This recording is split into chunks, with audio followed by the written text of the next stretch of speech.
This year is going to be legit. We get Kyler back healthy next year. Couple of rough injuries. We got to make sure we don't get him hurt again.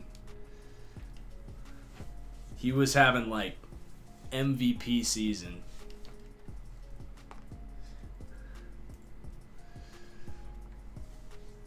$20 touchdowns, 3 picks in like 8 games. Offseason should be fun. You guys hear me all right and everything? Before I officially get going here. Should probably make sure it's using my proper mic. Whoops, I switched over to the Apex stream. We're not playing Apex. Not tonight, at least. Alright, we should be good. So Baker wins MVP. 14-2 Browns. Daniel Jones always plays well here. Hugh Jackson, Coach of the Year. There you go. I guess we forgot to make... that's the one coach we forgot to do, huh? We made all the other coaches, but we forgot to do Freddie Kitchens. So let's do... I think we still have to do like our postseason process where we look at our development trait losses and stuff and make sure we're good there. So Kyler still has his star. Whoops. David Johnson went up to star. He made the Pro Bowl. He had a great season. Rodney Anderson had 6 touchdowns this year. All right. Receiving, Isabella's still star. Tyreek Hill, he went up to star after making the Pro Bowl for us. Caleb Wilson keeps quick. Christian Kirk, still quick. On the defense, Budda Baker, he went down to quick. Is that warranted? He didn't have the best year. How good was he last year? I forget. That's right. He had a 5 interception season. So 103 tackles, 1 pick. I don't think that's worth going down to star. Going down to quick. He's been pretty good. If he's bad again next year, we'll let him go down, but...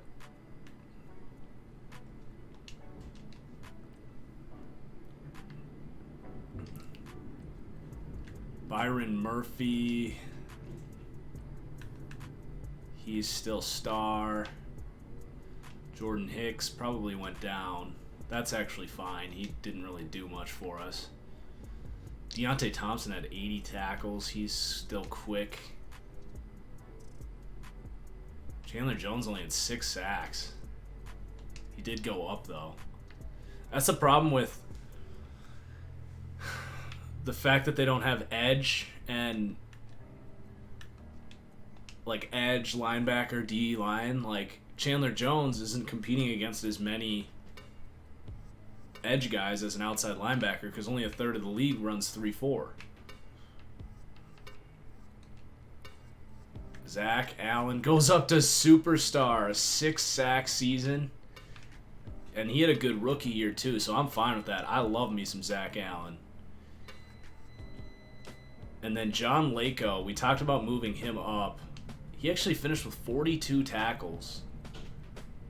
And he only played a third of the season. So he is going to get a big boost from us. He would, I think, get a lot of hype for how well he played. Going back, watching how well he played for us. So we're going to give him a solid boost here. We'll keep him at quick dev.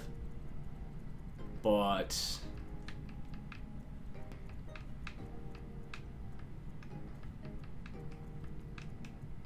I think he has earned a pretty solid boost here. He was really nice for us.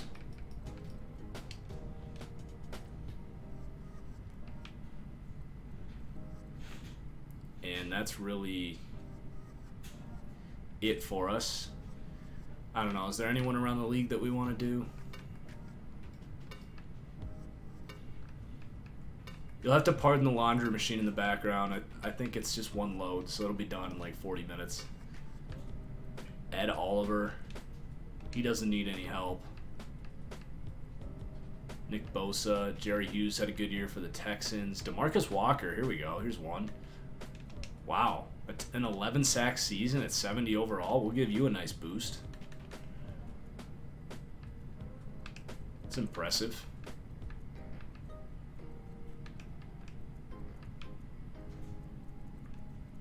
Why couldn't you do that in our rebuild?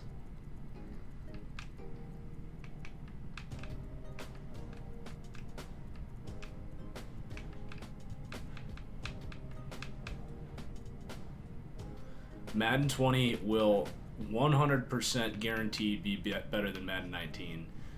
Namely because the bar is so low. But after playing it, the gameplay is just so much better that it can't be worse. Franchise mode got some nice tweaks. It's not nearly where we want it to be, but it's not worse than last year. Alright, I think that's good for player reviews. Let's do our upgrades. Tyreek Hill gets one.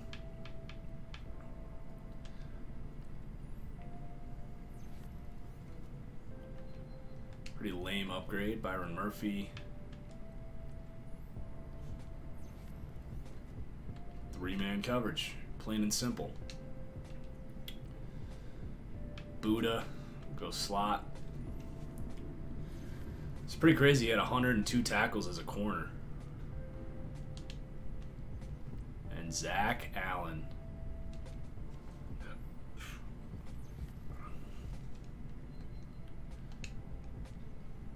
Even Brett Hundley gets one.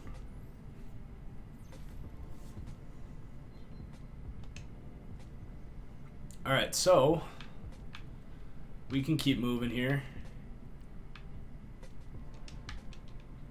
We did... What yearly awards did we win, though?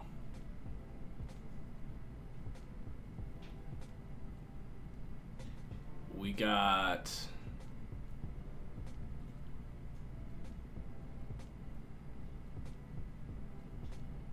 Oh, we didn't get any.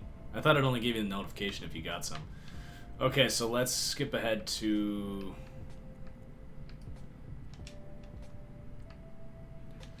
Guess we'll just go week by week.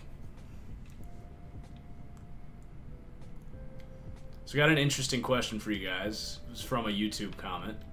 Chris Jones or Geno Atkins? Who would you rather have?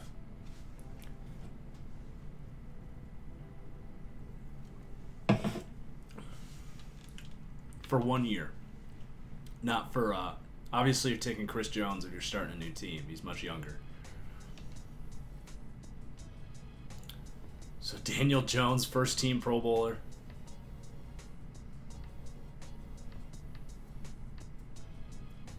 Wow, look at those AFC Pro Bowlers.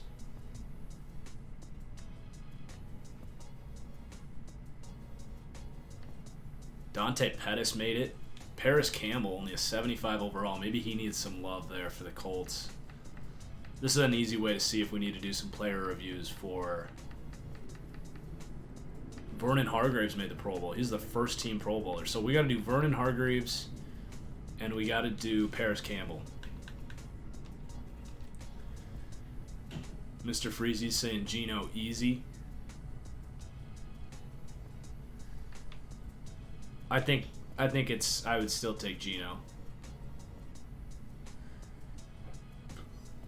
Mr. Lewis, you're excited for...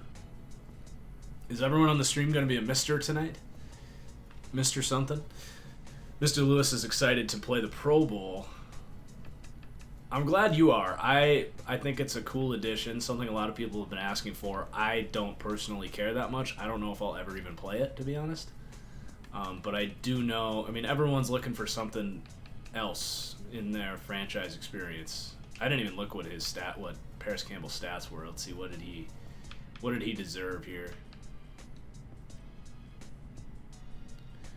72, 67, 1090, 3 touchdowns. Yeah, it's worth a solid boost. He should at least be this team's number 2.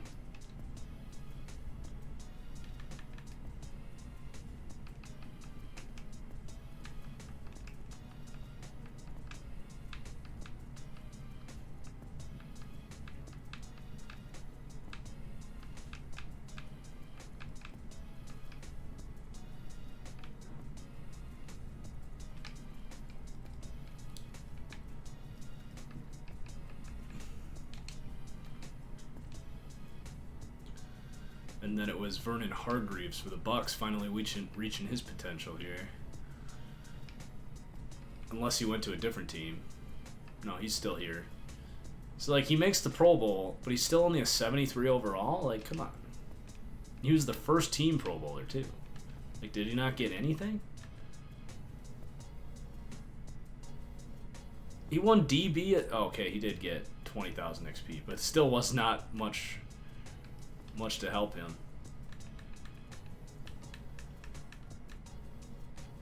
He should be getting significant boosts here for winning DB of the year.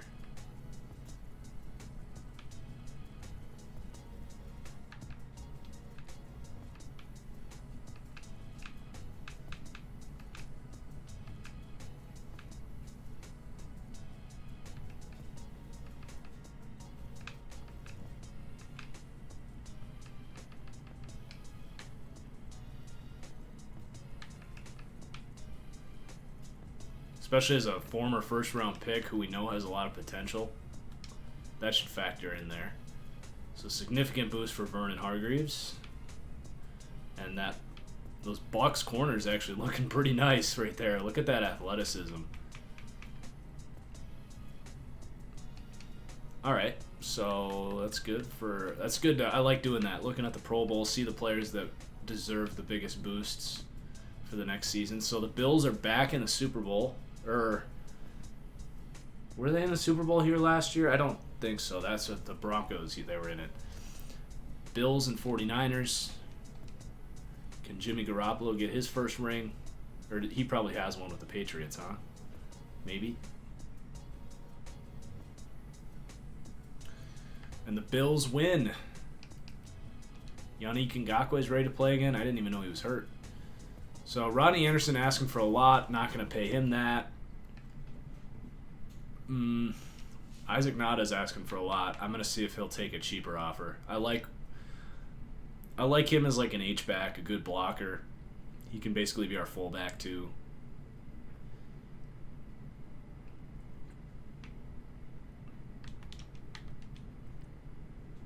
There you go.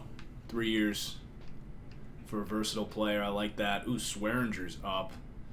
He hasn't really done... Well, he's had some nice games for us. He's 29 years old. He's not asking for a ton. We should probably bring him back. DJ Humphries is up.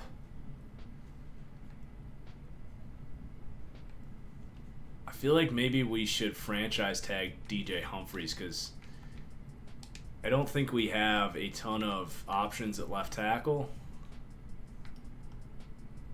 Or because we drafted Alaric Jackson, who will start. Gilbert's regressed like crazy. Oh, speaking of regression, let's see if we have to reverse anything bad here. David Johnson's fine.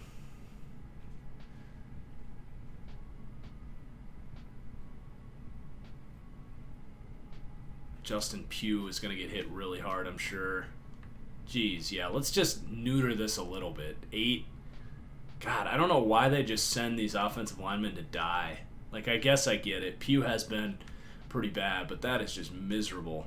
We're not going to reverse all of that. We'll let him regress, but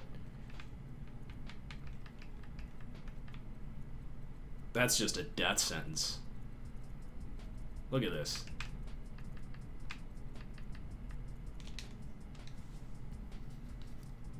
So just a slight reversal of that. Gilbert will let him regress. He's 32. So DJ Humphries only has 72 pass block. Let's just let him go. Let's just figure it out. Maybe we should franchise tag Swearinger. Because I like the idea of just having a 1-year player there.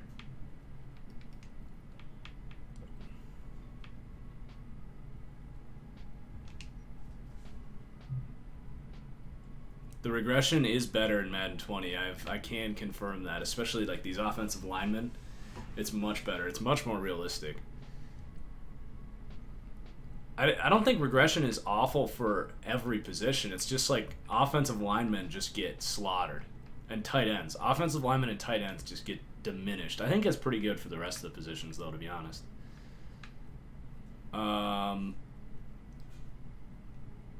So I think what I'll do... He only wants 5 a year, though.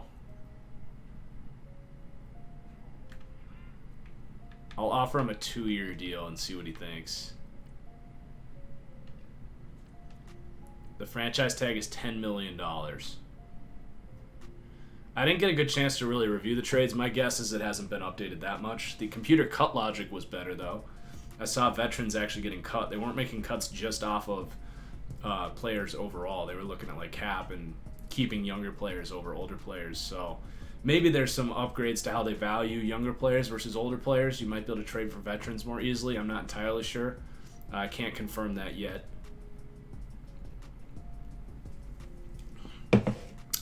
This is a tough decision on DJ Swearinger, man. What's up, Mitchy boy? How would I rate the gameplay of Madden 20 compared to Madden 19? I talked about this in the video I just did. The way I described it is if I was in a coma for 3 years and I woke up and said, here, someone was like, here, check out Madden 22, I frankly would believe them. It's, you know, there's still flaws and stuff, but if you look at 18 to 19 and then 19 to 20, I would say there's about 3 times more improvements from 19 to 20. The throwing arc changes, I did not think they were going to fix that in one development cycle, and it's just beautiful to play with. I'm really excited about Madden 20. People are going to stay negative about this game, and maybe they should because it has a long ways to go, but you also got to realize that they can't fix everything in an 8-month development cycle, and they've frankly made a lot of strides. I'd like to see a few more features be added to franchise mode, but... Man, I feel like we are gonna just let DJ Swearinger go here because the tag number at 10 mil, he is not worth that, and I don't want to pay him 4 years at 29 years old. So we're gonna just go ahead here. If I could have any player on the cover, who would it be? I think Mahomes was the right pick. Saquon would be a good one. Oh my god, David Bakhtiari becomes available. What's going on in Green Bay? Jeez. A lot of good free agents this year. Vernon Hargreaves, too, becomes a free agent. Well, I don't think we can afford David Bakhtiari.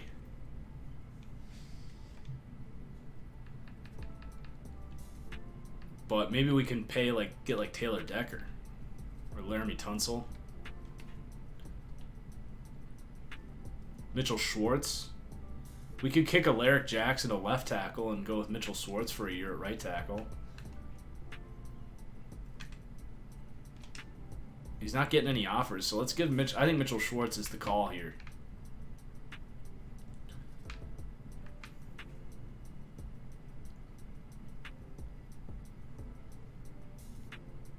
Going with realistic contracts for us. That's a big improvement in Madden 20 is that contract asking prices are much better. You're going to see a lot more free agencies like this because teams aren't going to be able to keep everyone, which is going to be awesome. So Mitchell Schwartz is going to start at right tackle. We'll kick Alaric to left tackle if we can get Mitchell Schwartz there.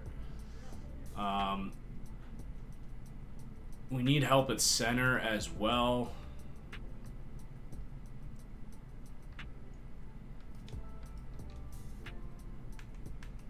How bad did Pouncey regress? He's still pretty usable. Let's try and get him back for a year.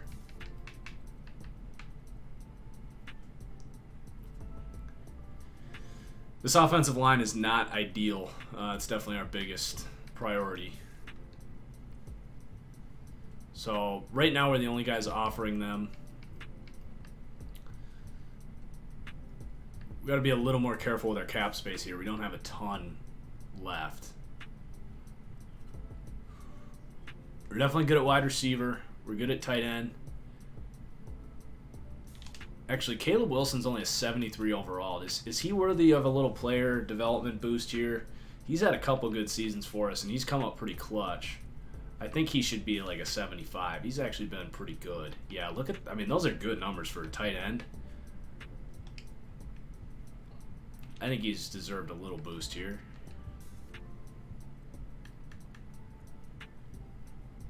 Best teams to rebuild.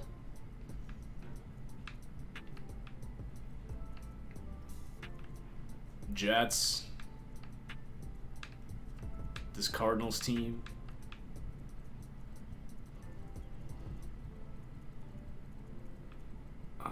Let's see, where's like catching and stuff there?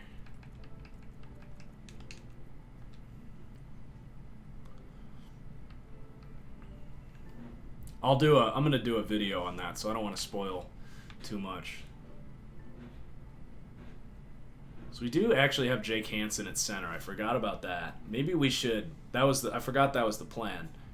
So maybe we should retract that offer to Pouncey because we have our answer there.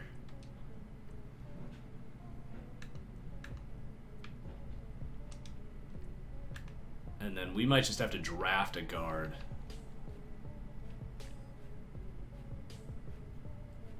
Unless we wanted to sign Brian Winters. Josh Garnett, maybe? No. I didn't have a chance to look at the Cardinals playbook in Madden 20. So on defense, let's see what we have. Zach Allen. Oh, should we bring Calais Campbell back? That seems like a no-brainer, right? Is he still good? Oh yeah, he could still play.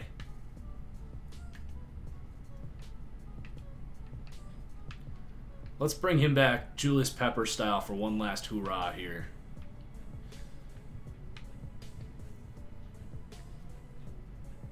And then we've got the edge figured out. We're good at linebacker. We've got Hicks and Lako. We might want to sign some depth. And then we're pretty good at corner. Oh, I got to look at Patrick Peterson, see what his regression was. I didn't...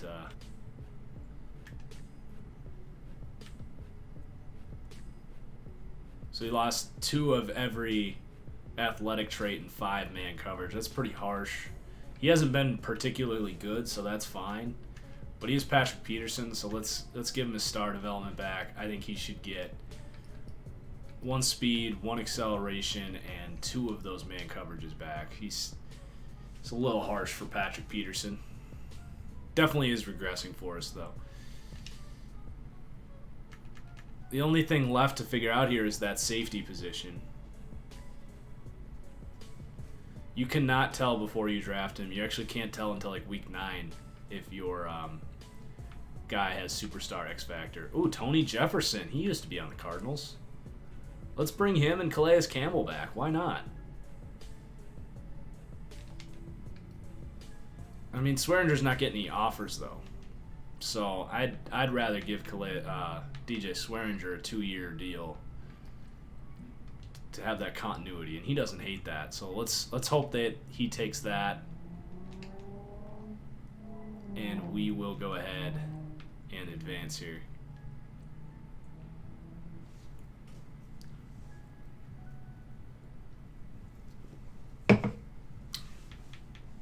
Let's go. Those are some really good free agent signings there. Schwartz has an upgrade waiting too. So we're going to play Schwartz at right tackle where he's comfortable, and Alaric Jackson at his young age, we're going to kick him to left.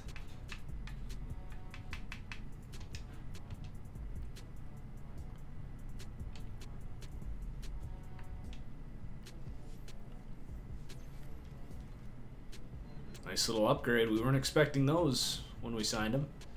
So that's an upgrade for sure. Not a long-term solution. Also good to get Calais Campbell in there. Our D-line's looking pretty nice now with Zach Allen That superstar development, Onyemata, Calais Campbell. That's a good little 3-4 setup there. Oh, geez, Chandler Jones.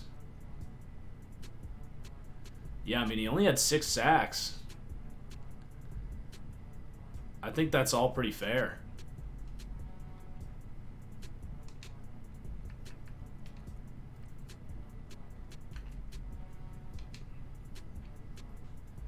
We might need to be drafting an edge rusher.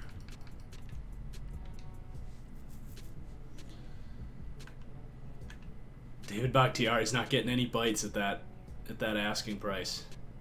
Neither is Kenny Clark. What's going on here? Why are these guys not making any offers? I don't know what's going on. The entire league's out of cap space or what?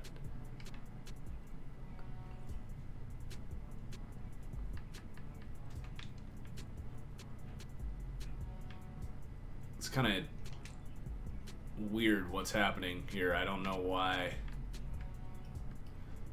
that is. Let's see if it's any different next week.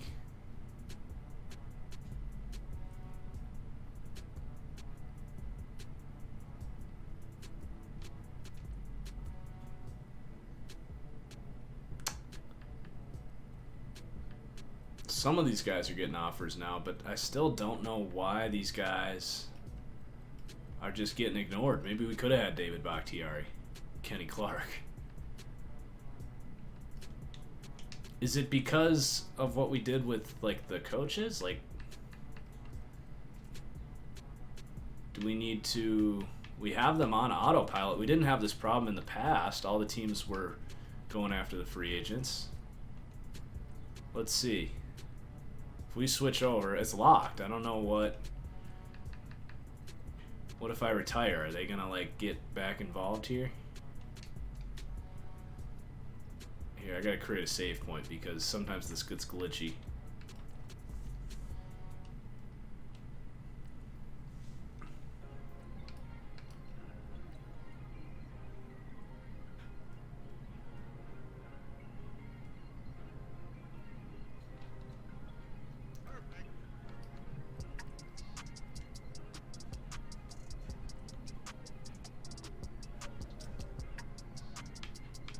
Yeah, I don't know if that's going to change anything. I'd rather reload it so that they at least still have their coach.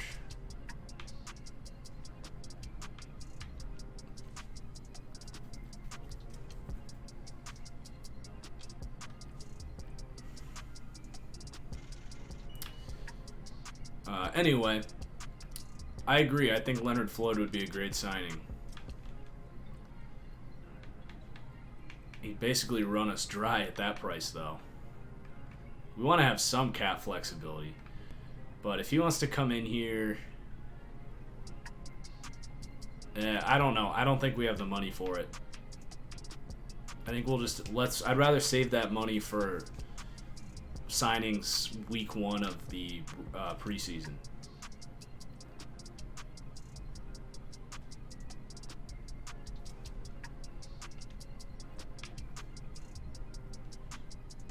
Alright, so it's draft week.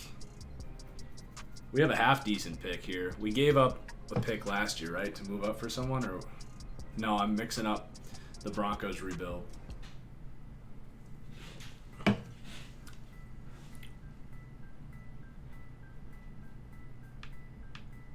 All these guys went unsigned. I do not know what's going on right now. Really frustrating that this franchise is edit those contracts to be realistic. Yeah, I will.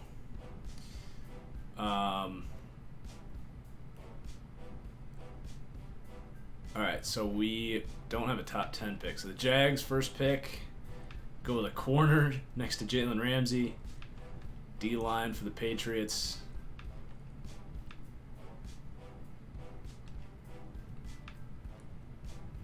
Alright. So we have the 15th pick. Good guard is available. That's probably where we should go. Because we're good at linebacker, unless there's an edge player that we want to look at.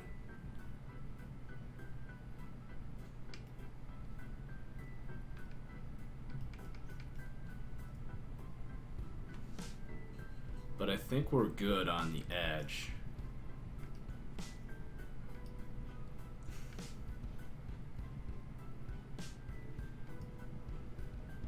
I think we're going to go with the top guard.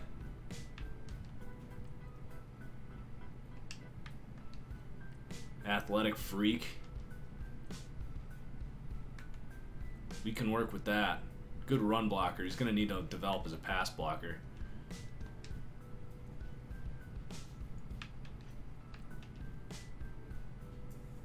So I don't think that... I don't know what's going on with this draft right now. It's like it made us pick some of the user picks for the other teams earlier. Now it's not. I don't know. I don't understand. All right.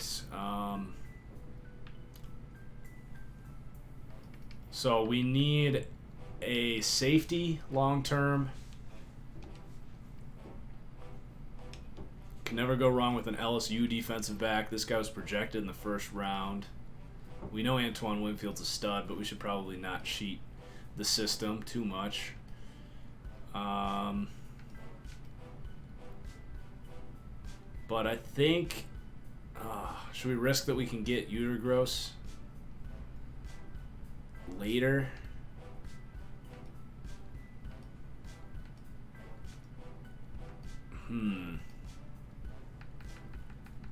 I'm thinking either Utergross or go with the safety, Keenan Jones.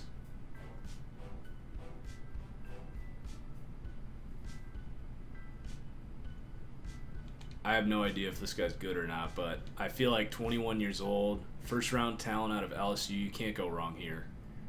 Oh, he's not good. A rare bust out of LSU. I mean, for a second round pick, that's not that bad. We might be able to work with that, but normal development. He is a box safety. I don't know.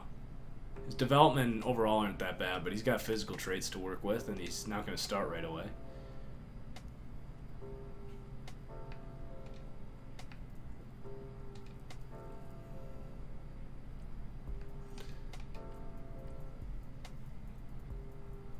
So let's see if Uter is somehow still there. Nope, he's gone.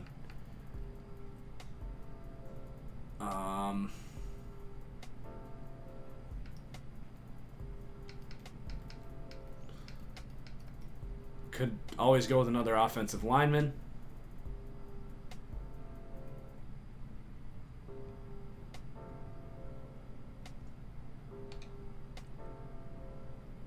Can never go wrong with an athletic young tackle out of USC. I believe that's who we have in our Packers rebuild.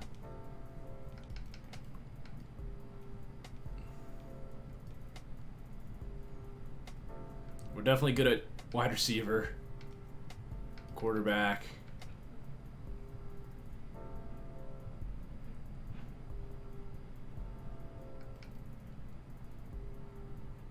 Could go with an athletic corner to develop. I think we got to take the lineman. Can never have enough good linemen. Whoops.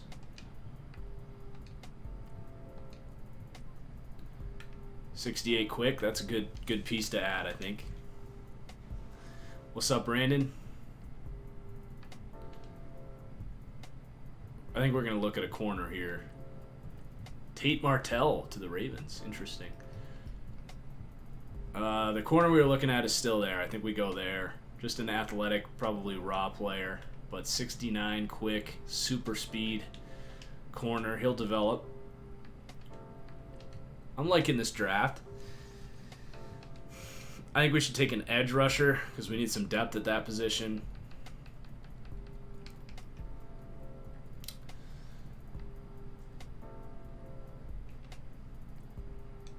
He doesn't really fit our scheme.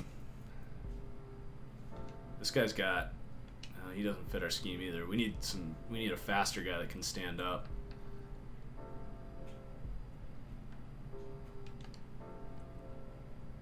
Gabe Reed, he seems more like that first down edge guy, but that might be what we need.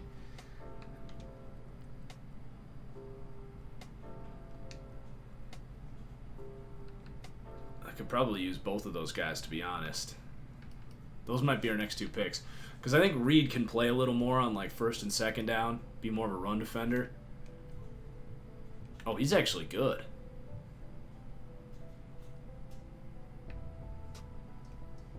He's actually really good. But I still might take that other guy with our next pick. Forgot we didn't have a 6th. So...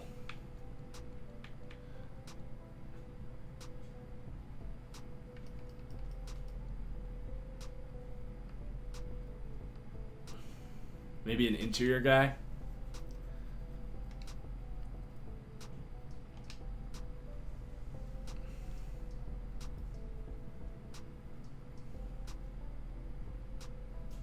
Another corner, maybe.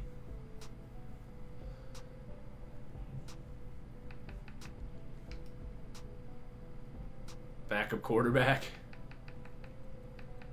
Any super speedy guys we could take?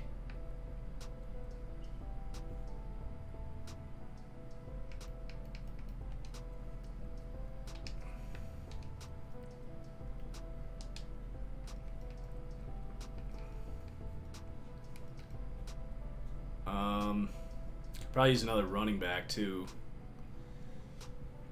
The clock's ticking.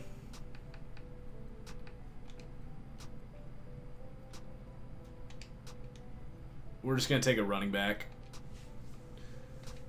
Another good Georgia Southern back? Yeah. Basically another Matt Breida, Jerick McKinnon type.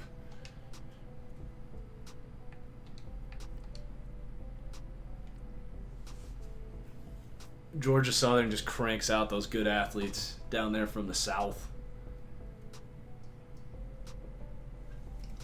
All right.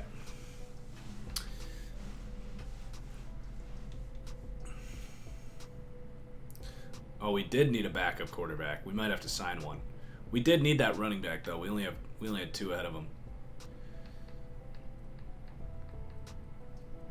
Definitely didn't need any wide receivers. I like our tight end room. So we've actually got 2 Jacksons. That's going to be confusing. I think I'm going to convert. Nah, he's so old anyway, it doesn't matter. We got our left guard. We still need a right guard.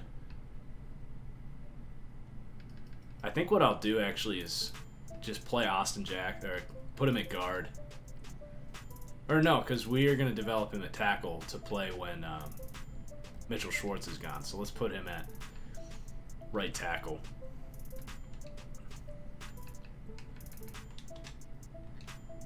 We might just use our focus players on our 3 young linemen. Hopefully they can get better.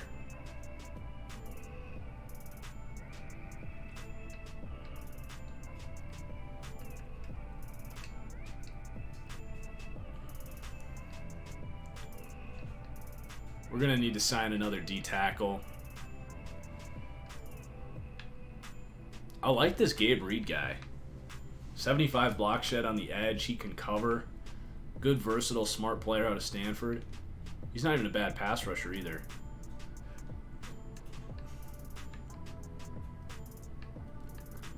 I also forgot we kind of use Hassan Reddick as a combo linebacker. And we have Bryce Huff, who we drafted last year. So I'm not really missing too much on the edge. I like this pick of Adam Sparks.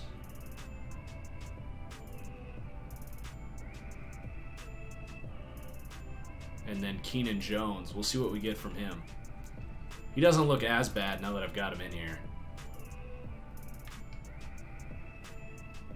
Robert Aguayo's on the team. Get out of here. What's up, Josh?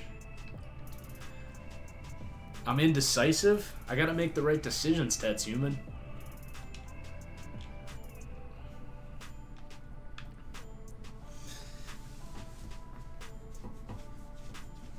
Being the world's best GM doesn't come the snap of a finger.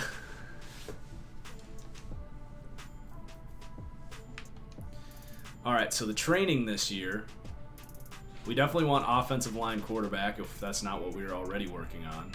We've got that. Our wide receivers are fine. And then I think we want to go definitely defensive back, and I'm having a really good day. Thank you for asking. How's your day going, Josh? I almost think we want to have defensive line in there so that Zach Allen can maximize his XP. D-line, defensive back. Because our linebackers aren't getting much better outside of John Lako. So yeah, we definitely want Solomon Kinley. We should probably do Alaric Jackson, who's starting at left tackle. And then we should probably do... With Patrick Peterson on the horizon, I almost think we should focus on Adam Sparks because he's such a freak. So we got to do this kick block real quick. That's actually pretty easy. Good. Glad you're having a good Tuesday, Josh. That's what we like to hear. Got a Discord notification from Grimy.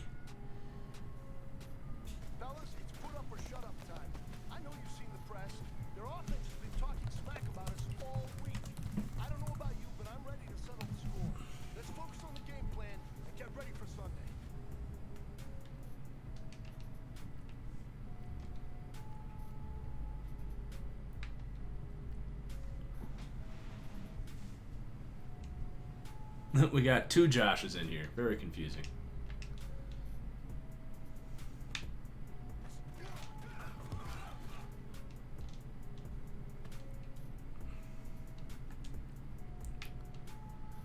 Can someone tell me what number Calais Campbell wore for the Cardinals? I want to make sure he gets that number back. I want to say was it 93? Oh, come on, block it.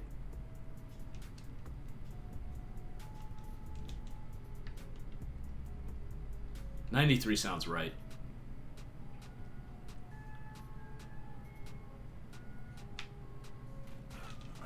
There we go.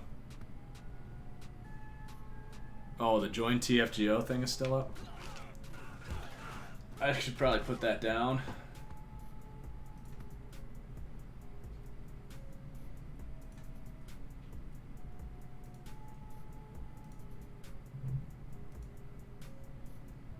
There we go. Thanks, Jack Barr.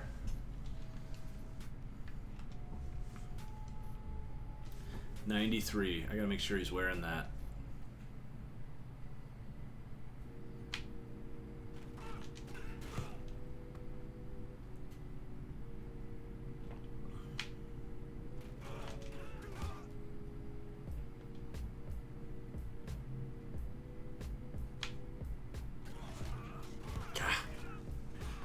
Should have done pump block. It's easier. I actually like going up the middle. It's a little more controlled. All you gotta do is get in front of it with your huge body. Just as I say that, I fail.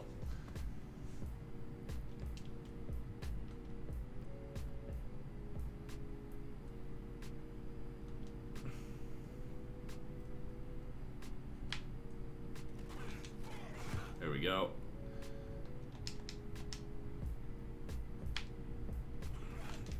Well, and Campbell's so big on that side, we've got to use him. He's 6'8". Dude was made to block kicks.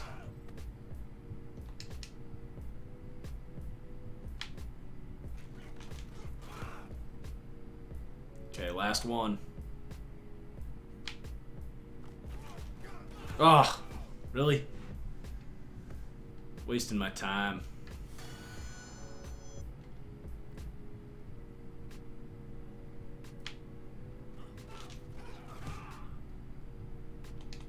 I don't even know who's holding the ball. Do we even have a backup quarterback right now?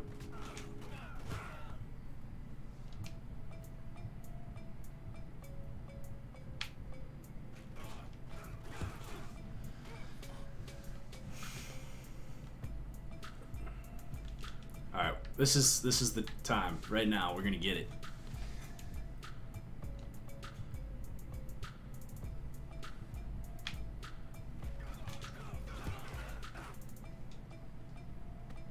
La la la la la la la. This is how we do it.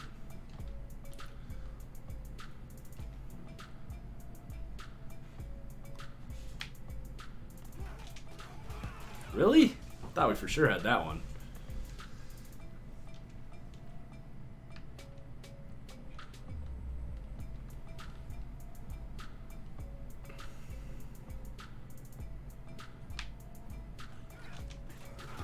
Come on.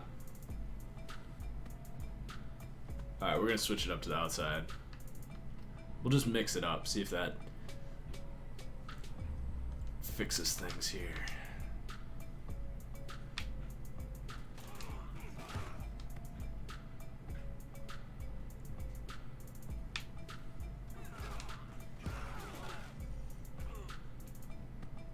We are struggling. This is the worst I've ever done with this drill. I usually get it like 2 or 3 times.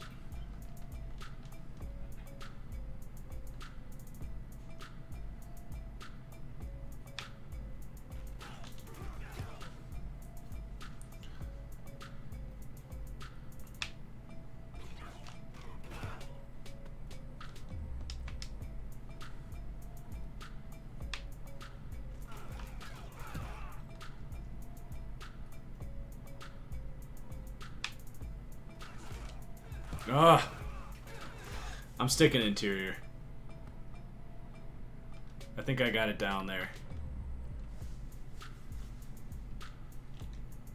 Just gotta hold sprint the whole time. I was laying off the sprint. Jump as soon as it is about to get kicked.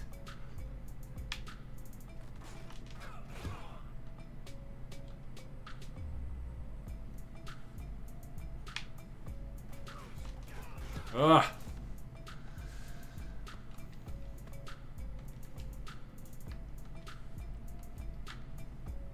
This is my least favorite thing about Madden, is doing these drills.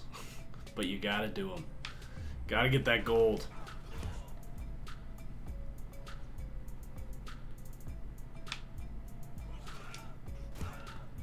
Two.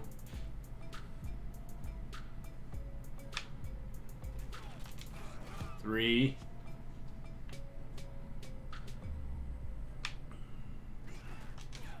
Four. Come on, Zach. No! Really? It was not great. Shut up, coach. 10-hour version of kick blocking with the Arizona Cardinals. Oh, I didn't even get the animation that time. Yeah, I'm just slowly losing viewers by the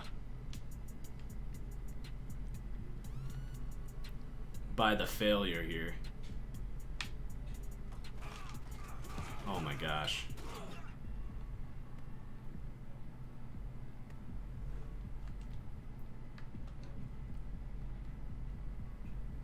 The drills are the same thing in Madden 20. Exact same thing.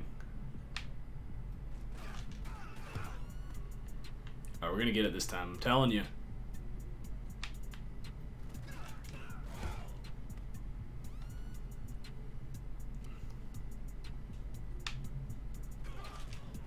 Oh,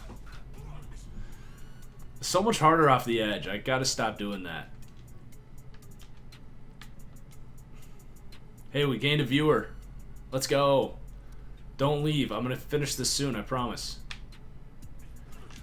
And then really? We're right in front of it. How?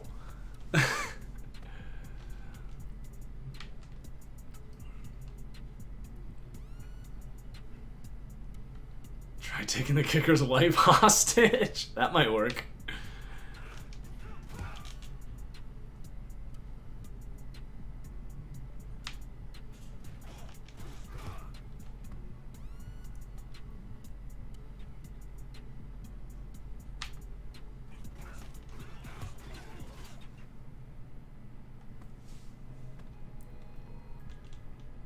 Yeah, we could quit and try punts. Let's do that. This is not going well. And I'm tired of it.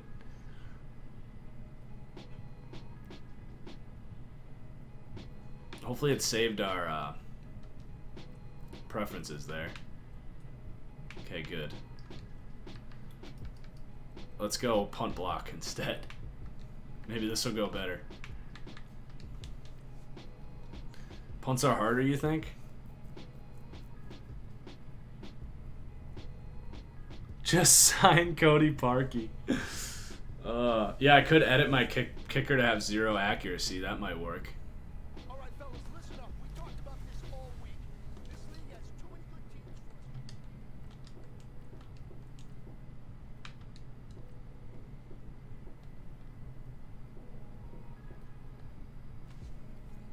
Meanwhile, Bears fans just go to hit their head against a wall.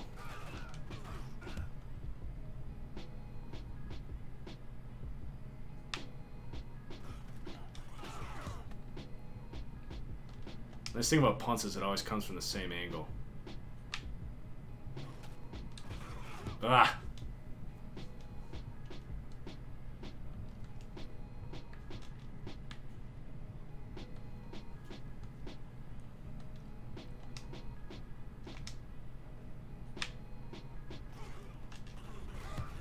Okay, we're definitely diving, not...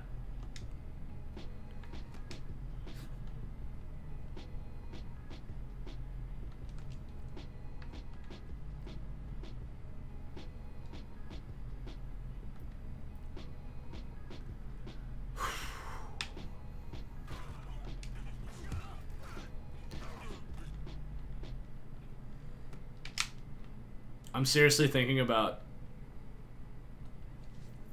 getting out of here and like switching a different player to kicker just to speed up the process.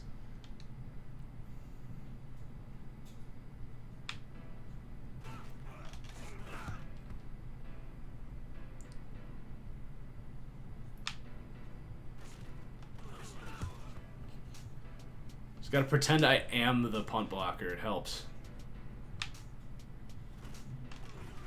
Nope. We got 3 more tries, and then we're gonna try something else.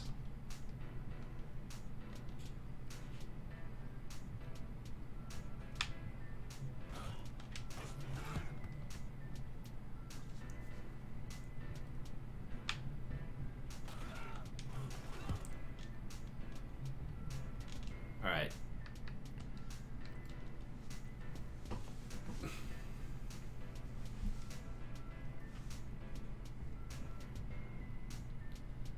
Let's see if this works.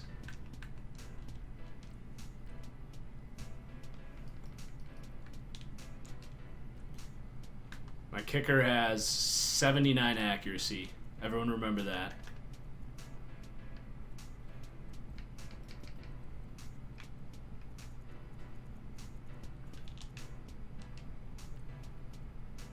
I love how he's still a 78 overall because it just looks at the power archetype.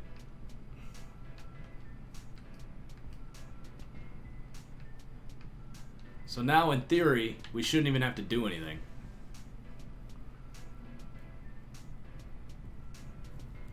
You missed okay offseason. We got some veteran signings, and you've missed about 20 minutes of me trying to block kicks. Getting ready for Kyler's first game. All right, fellas, listen up.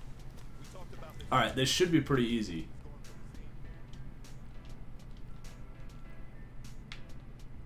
Whoops.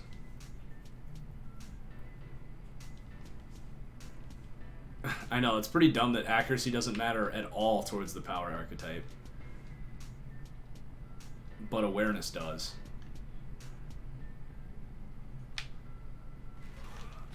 Watch me block all of these anyway on the first try.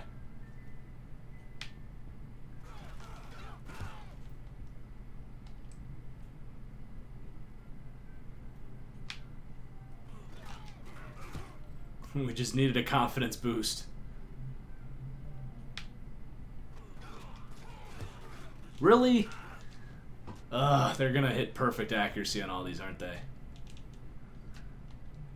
I thought we were right in front of that last one.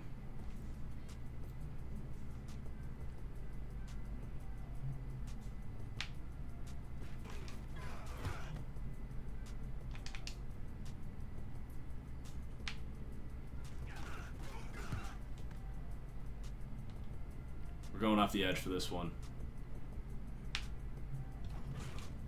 There we go.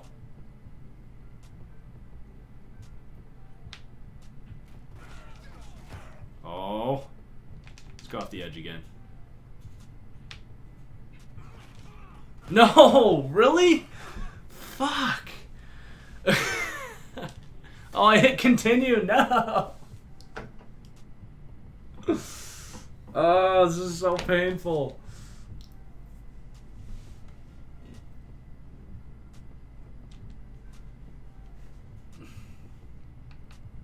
We gotta make our kicker better again.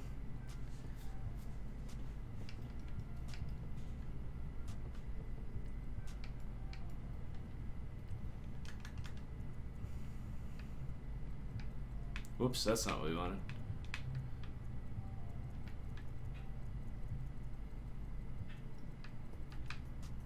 I can't give up, Josh. I have to get it. The completionist in me is gonna drive me insane if I just give up. Oh, 79, not 78. Thank you.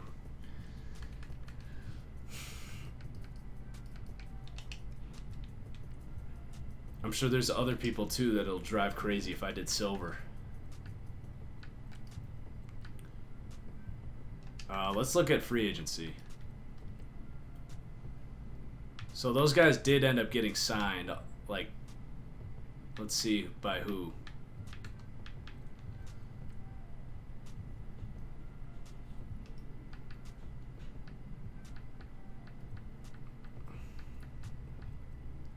That's not going to work. It was Kenny Clark, David Bakhtiari, Stanley, the left tackle. Unless they just retired.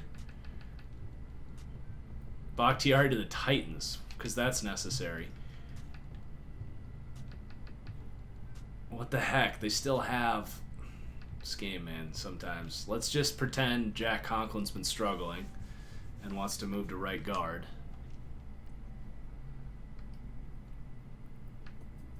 Or maybe left guard. Jeez, they signed Ryan Kelly too. How many linemen do they need?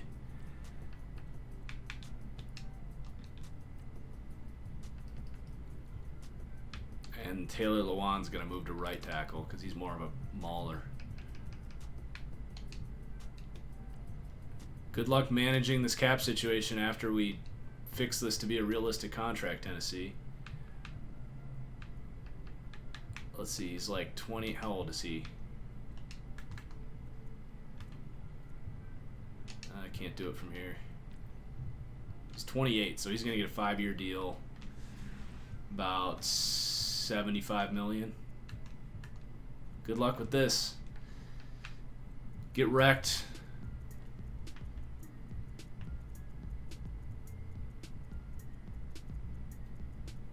Jeez, he got a 1-year $700,000. I don't know what's going on and why these guys didn't get signed.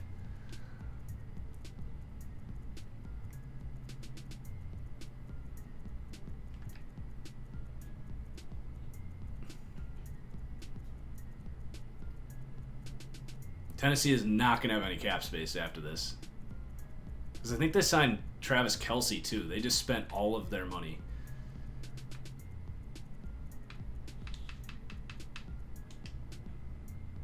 Yeah, they're going to be over the cap, but I don't even care. So then it was Stanley was the other one, so the Jags signed him. So we're going to do a similar contract. Oh, it doesn't take... I'm not fixing all the contracts. I'm just fixing the big ones for those top free agents that like were for some reason still available. There's only like 4 or 5 of them, so it won't take that long. I'm amazed though that I still have 14, 15 of you guys. We just spent 20 minutes blocking kicks. Now you're watching me fix contracts. But the things the extents that we go to have a realistic franchise experience in this game. So the Jags are going to be over. So those were the 2 tackles then. I think Who are the other big players? Kenny Clark was one of them. The Titans signed him too? Alright. Have fun with no money. This is going to be like $100 million because he's a monster. Titans are going to have some serious issues. Or they'll just operate over the cap. Who knows?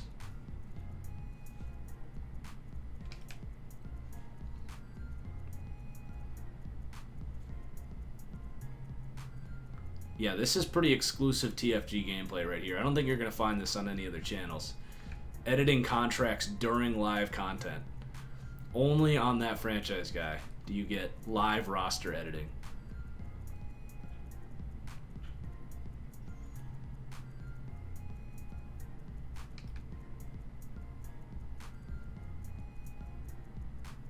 Yeah, the Titans are absolutely screwed, but that's on them for trying to exploit this game. You know how we feel about people exploiting Madden. Was there anyone else? Let's just go, like, coast through the top players and see if there's any contracts that stand out here. That's just Nick Chubb being a beast on a rookie contract.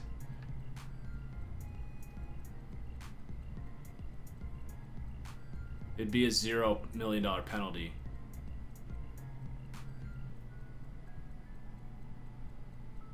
I think that was the big three. Oh, Donta Hightower. He's old. We'll leave that.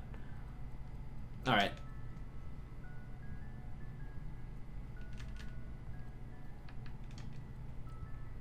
Okay, we're almost there. I didn't have enough cap space to make any big week 1 signings here. I'm going to do, I promise you guys, I will get 5 kick block attempts. That is it. 5. And then I will leave if I do not get it. I do not want to bore you with this, but I also really want to get it.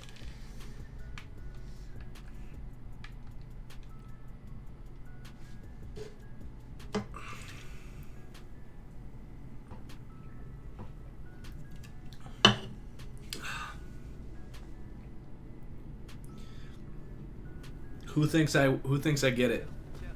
I think I get it this time. I know I've said this before.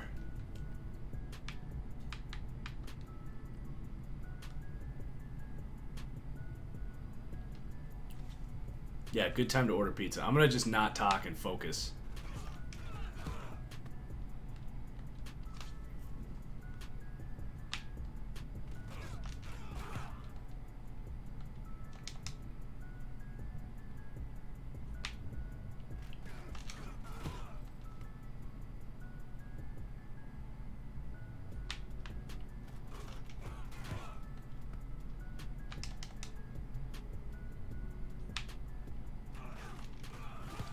Boom!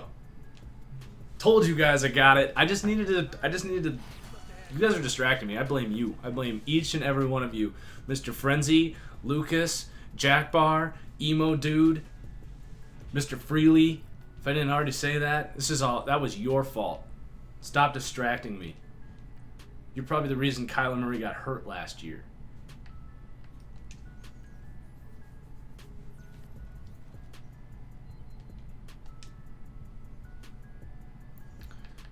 Alright, now Zach Allen's going to be a beast because we did that. Let's look at the free agents. Or let's just wait till the cuts happen, right? We're not going to sign any of these guys right now.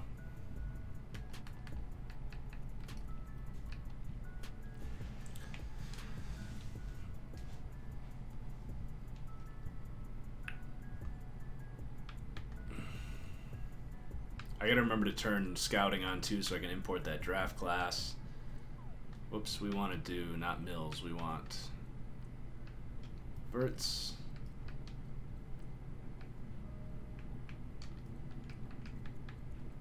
And you know what? I think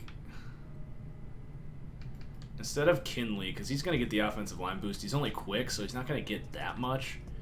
I actually really want to focus on Zach Allen because while he has that superstar development. He might lose it after this year. You never know. So we want to make sure he gets the most XP he can while he's a superstar.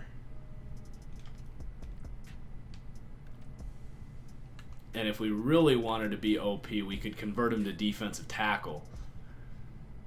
But I won't do that. Because the speed rusher upgrade for defensive tackle is ridiculous. He probably already shouldn't have superstar, so we'll contain ourselves. If we moved to defensive tackle, we'd be at 90 overall by the end of the year. I can promise you that.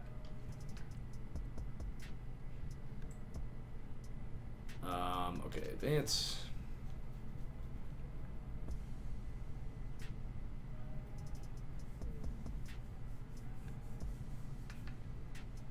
Only have 4 cuts to make, but we're going to try and sign some guys.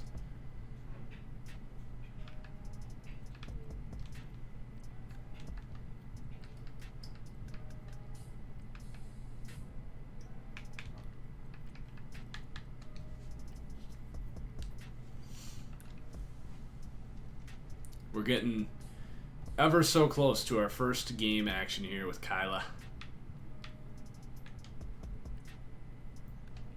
Ooh, Calais. They did give him his old number back.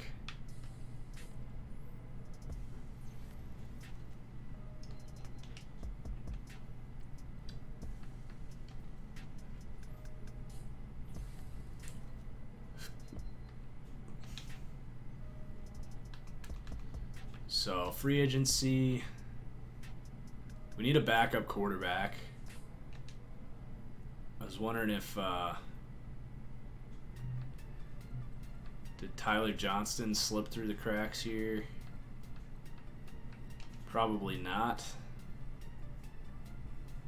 Let's just sign a super speedy backup to run this offense.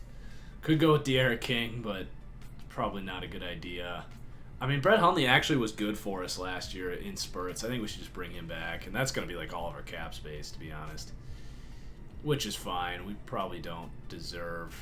Jeez, just ridiculous fullback on practice squad. But we don't use fullbacks in this offense. Yeah, I think we should probably just leave it at that. We don't really have enough cap space to sign anyone right now. We do have to make 5 cuts. So maybe after we make some cuts here. So we want to... Oh, they signed Tyrod for us. So we don't need Brett Hundley. I need to sign... Alright, hang on. Let's cut the obvious ones. Wait, whoa. What? Why did that just all of a sudden pop up in our suggestions? It changed the screen to the quarterbacks, and then I cut Tyrod. Come back here. It was all a lie. I didn't actually cut you, Tyrod.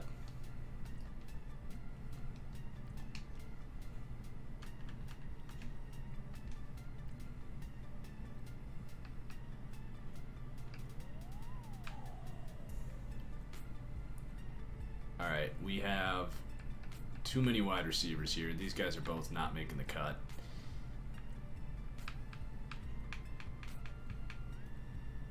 And then... done.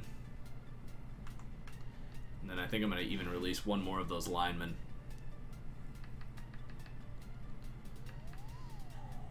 Let's get rid of this guy right here. Practice squad him, whatever. And we are going to sign a better defensive lineman that we need.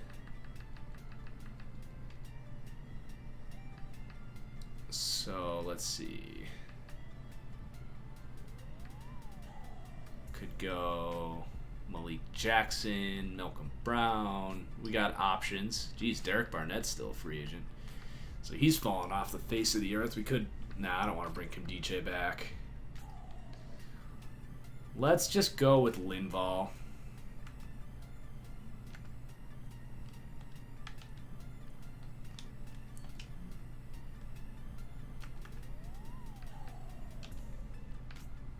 Ooh, we play the Packers week 1.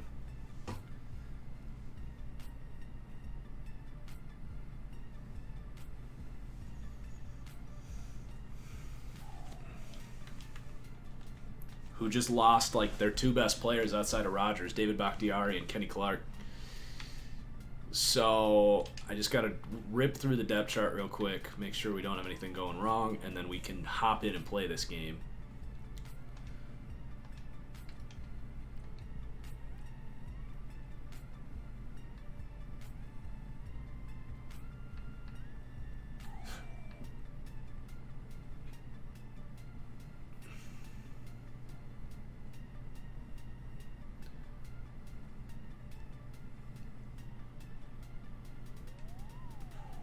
Okay, we got Zach Allen.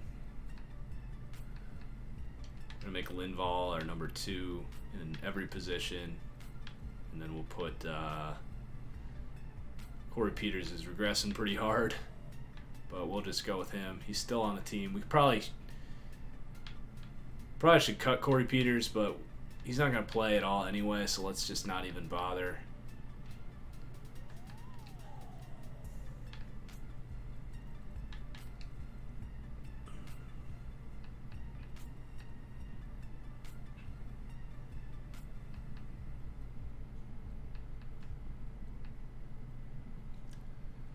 We actually want Reddick here as the number 3. Excited to see what Lako can do as a full-time starter now.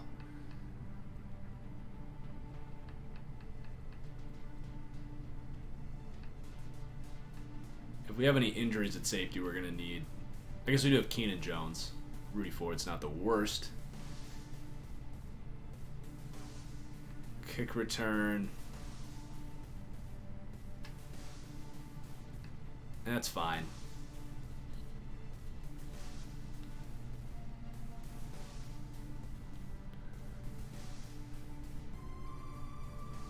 Can we repeat? I think we actually want Isabel in the slot. Right? Can we repeat David Johnson's Pro Bowl year? Hopefully. Wait, they have Zach Allen as the rush end. That's not right. We want Campbell and Zach Allen as the rush D tackles.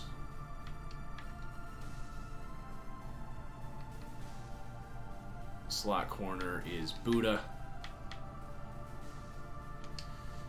And we good to go. All right. So we got 20 of you. You're coming in just in time. We're about to kick off our next season with Kyler Murray. Week 1 is explosive last year. I think I'm just going to play offense against Green Bay.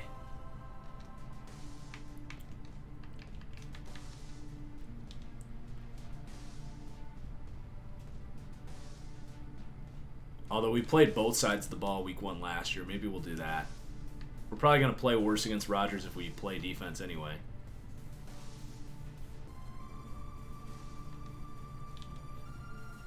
How old is David Johnson? Oh my gosh. Great upgrade, Byron. Season goal, we're going playoffs. Alright, we'll play the full game, Jack Barr. Only because you asked. Jeez, the Packers just got ravaged. They're down to a 69. Oh, we gotta make sure we set the proper playbook this time. Alright, let's go.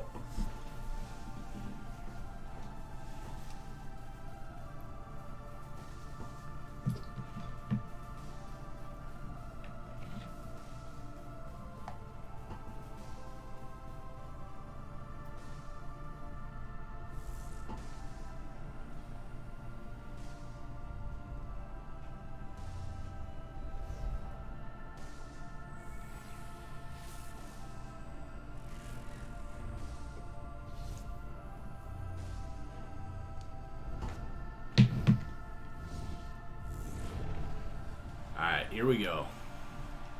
The kicks have been blocked. The draft picks have been made. The injuries have been nursed. And it is time for this team to break out. Show us the Packers roster after they lost everybody in free agency. So they got Rodgers. The running backs are gone. They do have a rookie wide receiver. The offensive line's been ravaged. Defensive line's been ravaged. Yikes.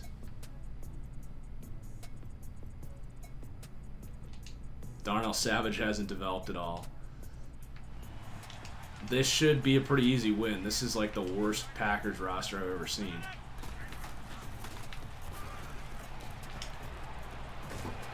But that's nothing new right there. Rodgers to Adams. Let's put, whoops.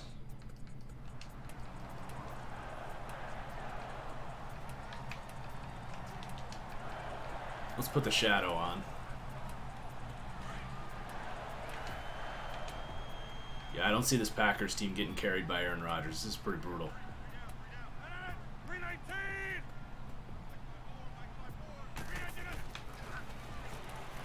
Already 2 catches for Adams. It's going to be the entire offense.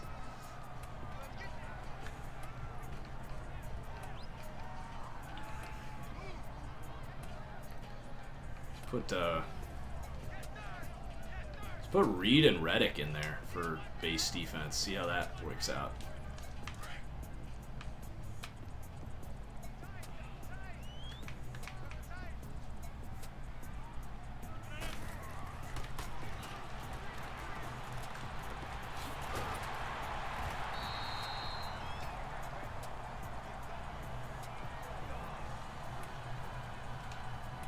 Is that a thing? Do the Packers refuse to run the ball in this game? If that's true, then that's good to know.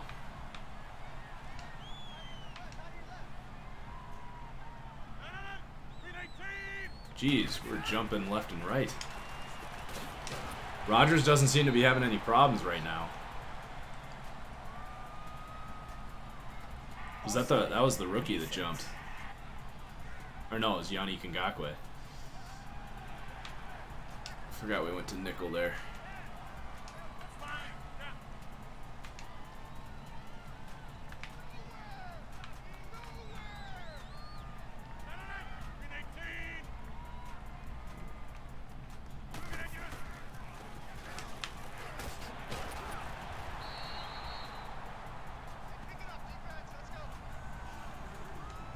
Well, I thought we'd play better on defense than we are right now, to be honest.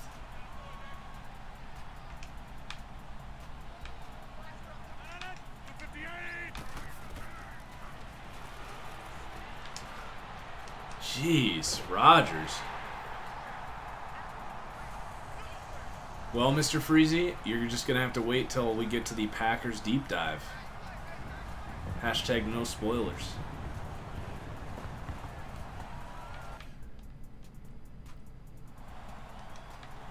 Well, so much for this revamped defense.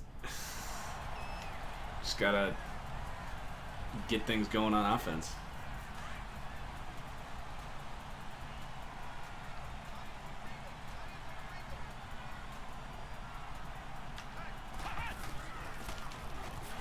Oh, okay. Wait, what? That was bizarre.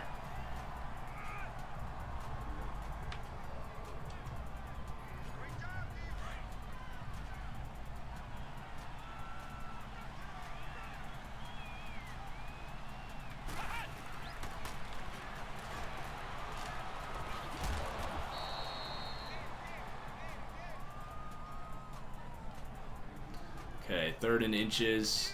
Let's just go with the orbital screen.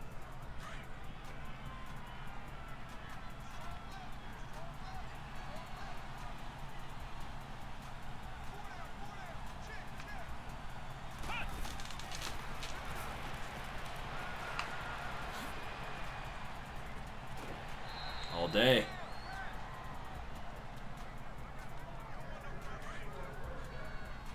Did you see my tweet today, Mr. Freezy, about the Packers? There's an article about Jair Alexander, and it was like, Packers cornerback Jair Alexander. I didn't even see the rest. But I was like, you know you're a Packers fan. Hang on.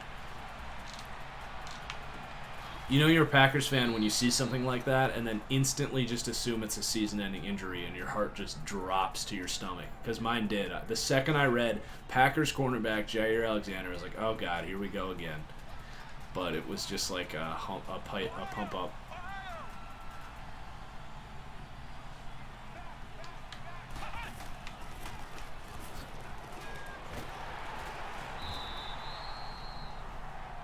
Caleb Wilson.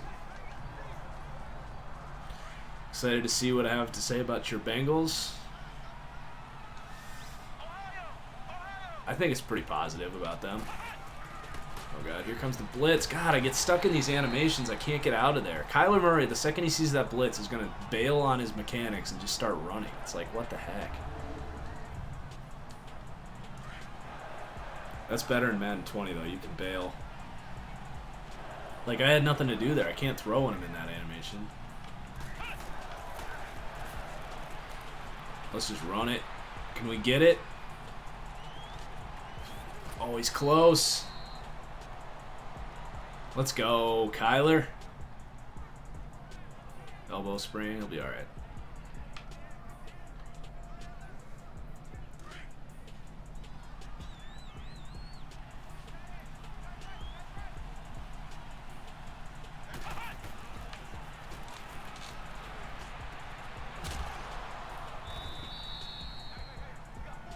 Dalton's good at losing in the wild card round. Ouch.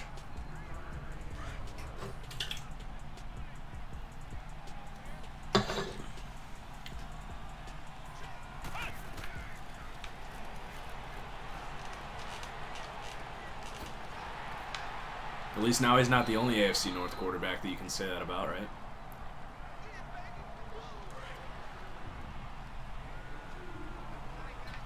Or have we officially started calling Lamar Jackson a wide receiver yet? Nice catch, Tyreek. Nice clean drive by Kyler.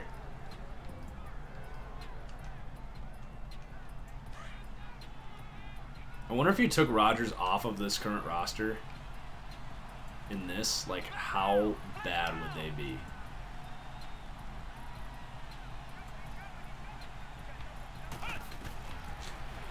Andy Isabella.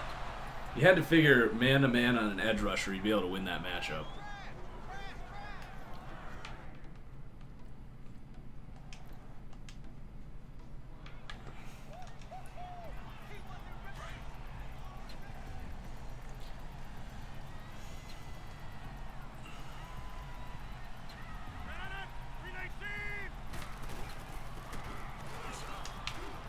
Oh, gosh. Really? Wow. Dexter Williams. This does not feel like a bad offense so far. If I could take one NFL player and put him in a government position, who would it be? Probably Andrew Luck. Seems like he might be a good government official. Good mediator. Smart guy.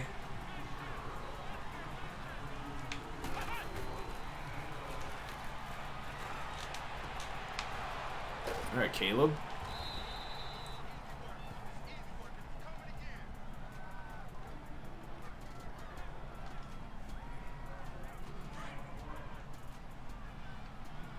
Drew Brees.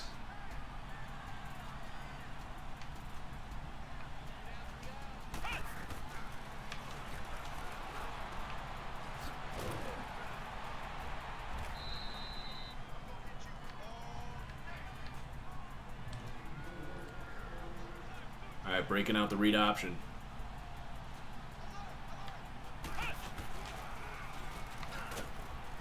Not sure why I didn't hand the ball off there, but Marshawn Lynch for White House secretary.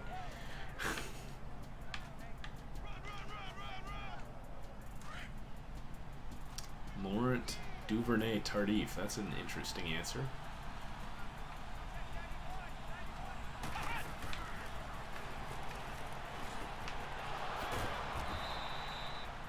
Kyler 10 for 10. Trying to get another playoff here before half, or before the end of the quarter.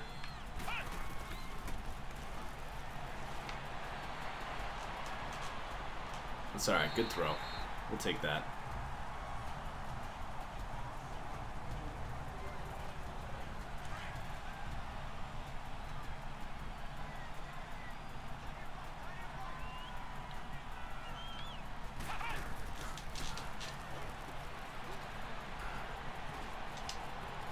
If you guys didn't get a chance to play Madden 20, the RPOs is a really fun addition. It really mixes things up.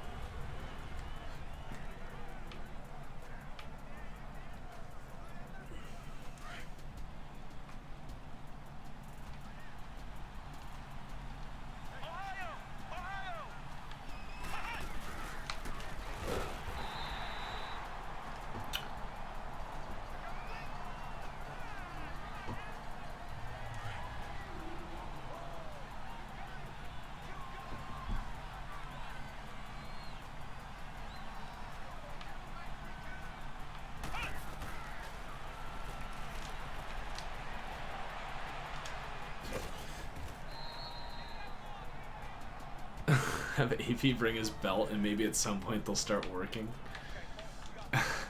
Oof.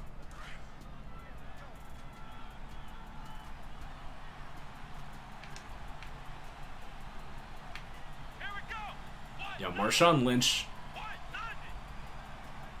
government regulated press conferences would be the best thing ever.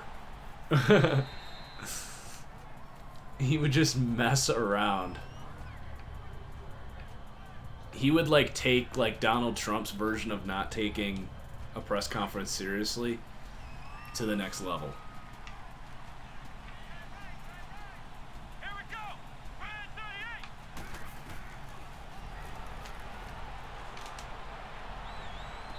Oh, he almost came down with that.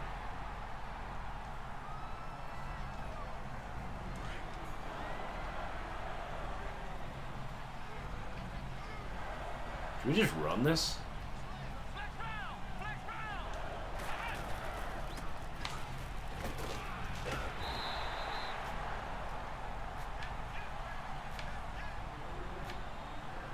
That's the call. We ran it. Now we're going to go for it.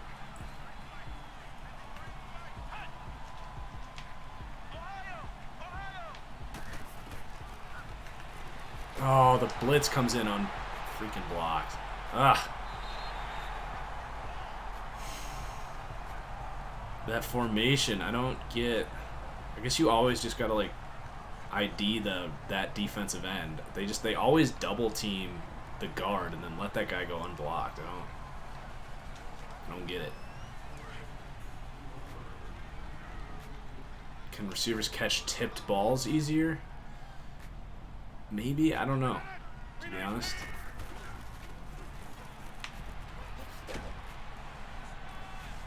The catching certainly felt a little better. Felt more confident if I threw my ball to a wide receiver, he was actually going to go for it.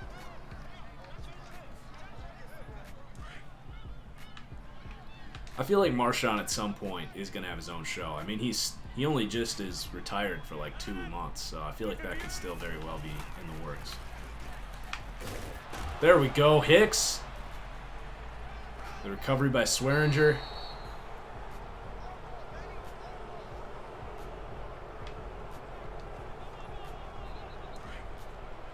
That's what we're paying you money for, Hicks.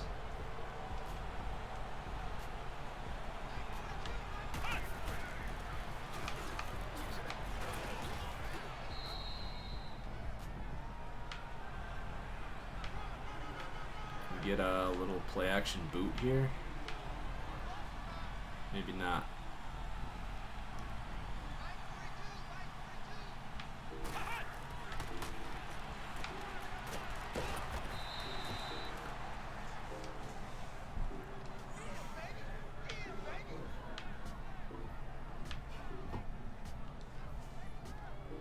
Most overrated player in the NFL, Mitch Trubisky currently.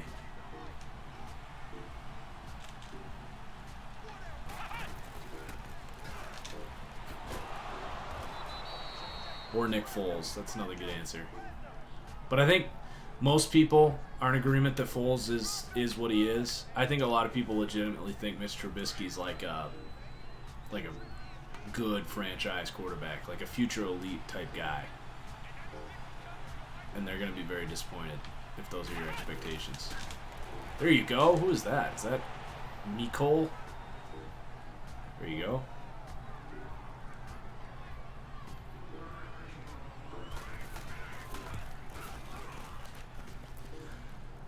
Well, I mean, Dak might... If Dak gets $32 million, he's about to be the most overpaid player in the NFL. But I think if you ask around, most people they kind of know what Dak is.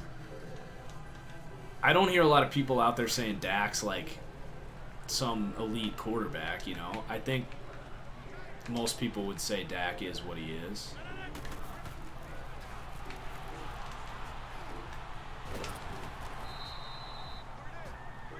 We are in year 3.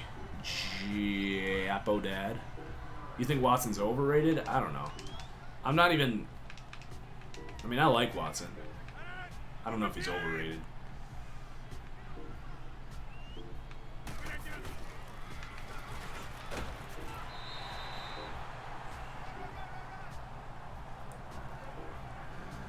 What's my Twitch schedule? Unfortunately, I do not have a consistent schedule. I just have a lot going on.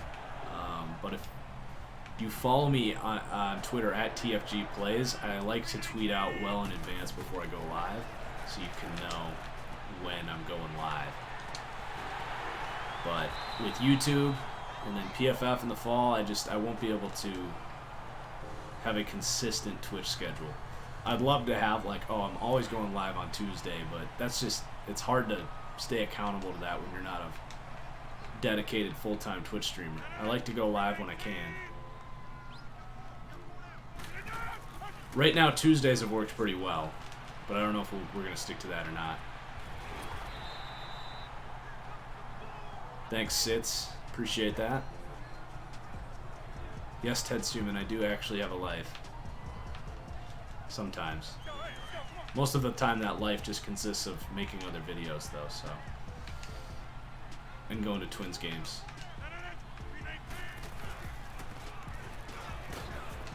Huh.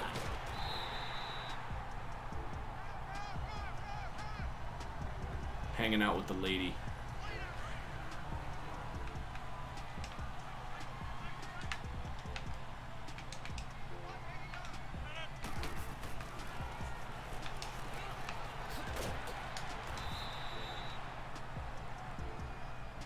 Big Broncos fan. Should be a fun year.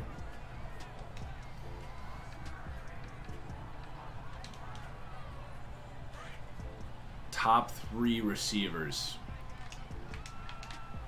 Hopkins has the crown right now. Oh, get him. Gosh, we are not playing good defense right now at all.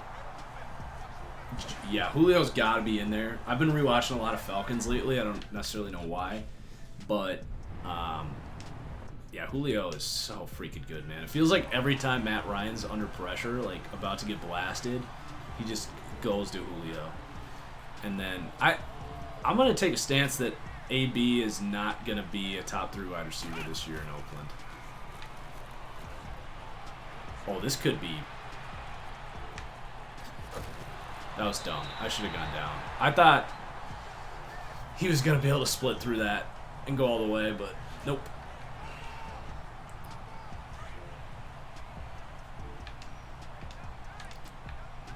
I think Odell this year is going to be number 3, maybe even number 2.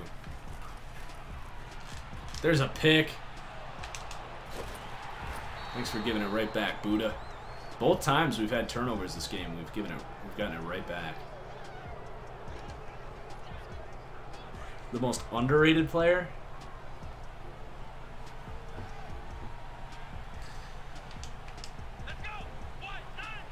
Bradley McDougald.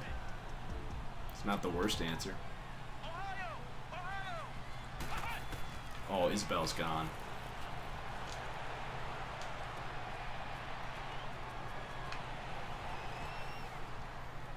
I have said Nathan Peterman before because he's considered the worst player in NFL history, and I think that's unfair.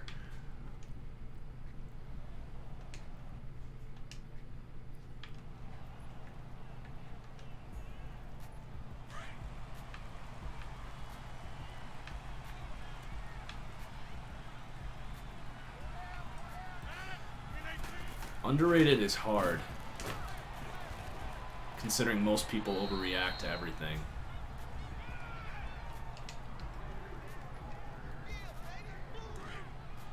Malcolm Jenkins is a really good answer, except for he, I think, has taken a step back in his age from what he was a couple years ago.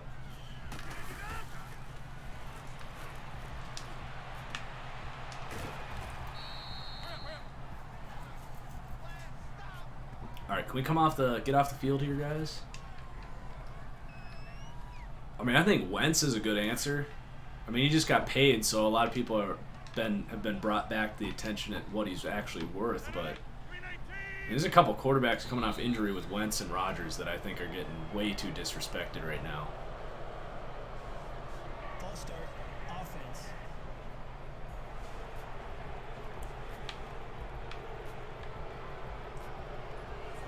I mean, I was listening to the Stick to Football podcast. I don't know if I can listen to that anymore. They were doing the top 5 wide receiver running back trios. They ripped off about 11 names and didn't even mention Green Bay. I could not believe it. Especially when they said Houston, but their reasoning for that was they don't even care who the running back is when you have Deshaun Watson and DeAndre Hopkins. Like, I'm sorry. Give me Aaron Rodgers and Devontae Adams over Watson and Hopkins easily.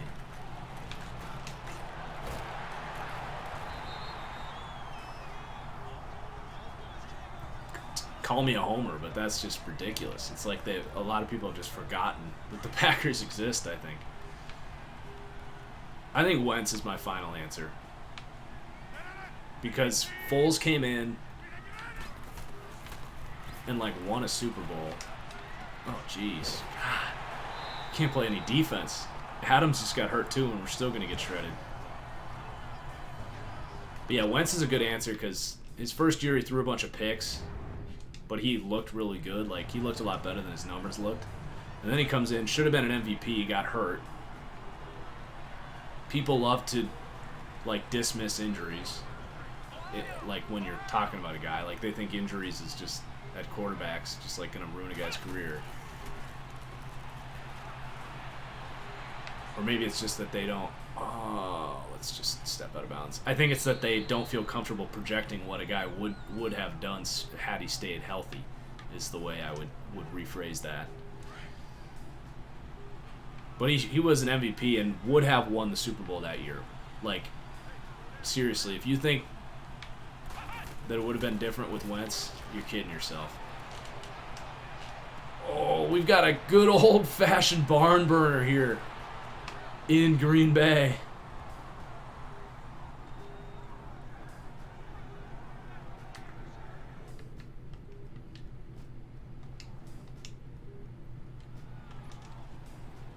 I'm a little worried about how our defense is playing, to be honest.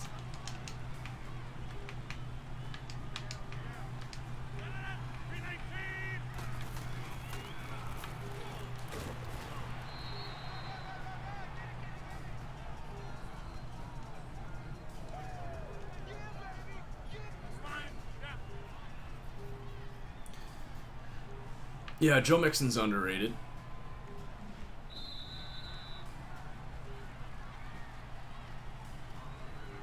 The big moments, I'm sorry, I'm going to go on a tangent here, Aiken. Playing in big moments is the most fucking overrated sports take out there. I don't care if it's the first quarter or the fourth quarter. Can you play football? I don't believe that there's quarterbacks that choke. I don't believe that there's quarterbacks that are better in the clutch. I don't believe that. I think some players happen to have opportunistic moments when the lights are the brightest. But I don't believe that Nick Foles is better in the fourth quarter than Carson Wentz. Everything else about his tape and his stats and his analytics will tell you he's a better quarterback. So that actually kind of drives me insane when people say that someone's a clutch quarterback or a clutch player. I don't believe. It's kind of a thing. Tom Brady came in out of nowhere against the Chiefs, knowing that he needed a play. But I think that's more about Tom Brady being an elite player that when his team needs him can make a play. Oh, God. That's a good way to get hurt.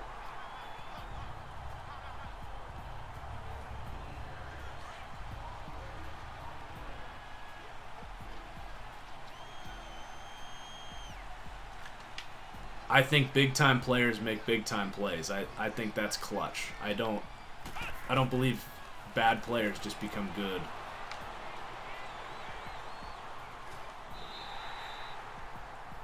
In the fourth quarter.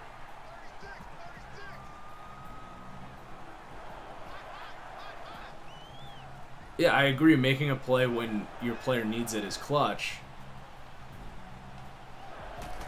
But if you want to talk about probability, predictive analysis,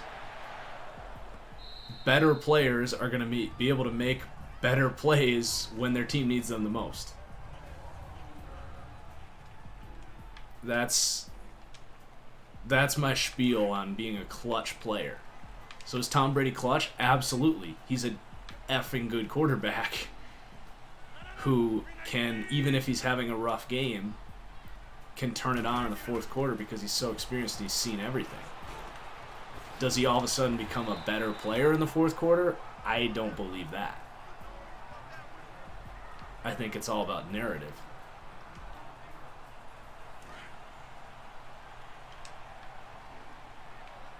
To me, clutch is also coming in against a good opponent in the first quarter as an underdog and coming out and dominating and going up 2 scores in a game that you have no business winning.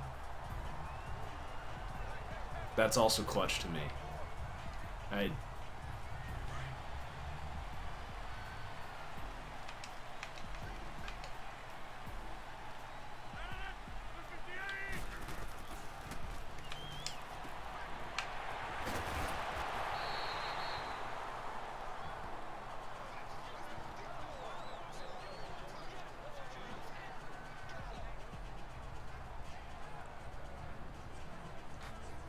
Not saying Foles or Wentz are or are not clutch, but if you don't think certain players react differently in critical moments, that's preposterous. I mean, sure, some players might choke. It's very rare, in my opinion.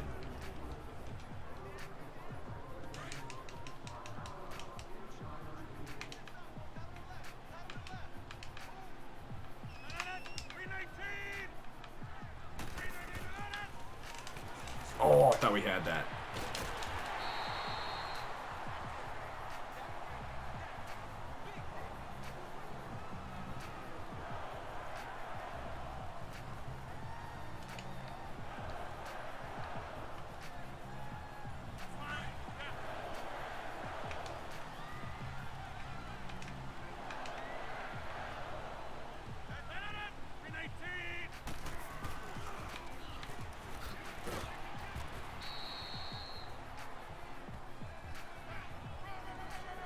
I would say that most professional athletes have a certain cold-bloodedness to them. I mean, I feel like I'm clutch when I play pickup basketball, and I'm not a very good athlete. Like, I think most players probably play better when the pressure's on. Or at least are a little more focused or aware of the situation. I don't know what it necessarily is.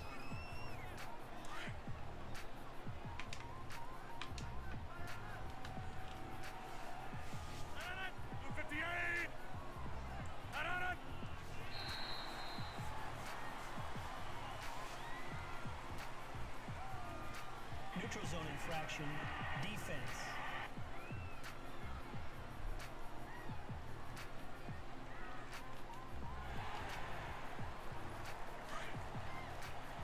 You're a clutch frisbee player, Jack Bar? Good. Let's change the topic. I feel like I'm yelling. Oh, good coverage. We finally got a stop.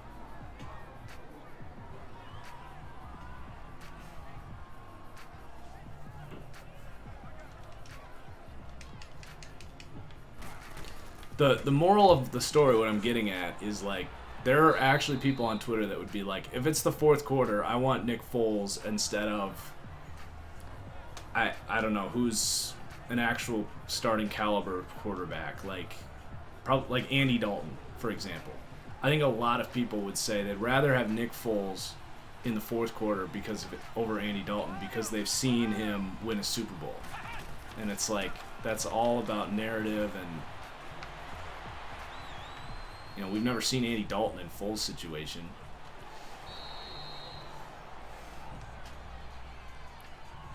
Dalton simply has a better skill set. He's a smarter quarterback. He's a more accurate quarterback.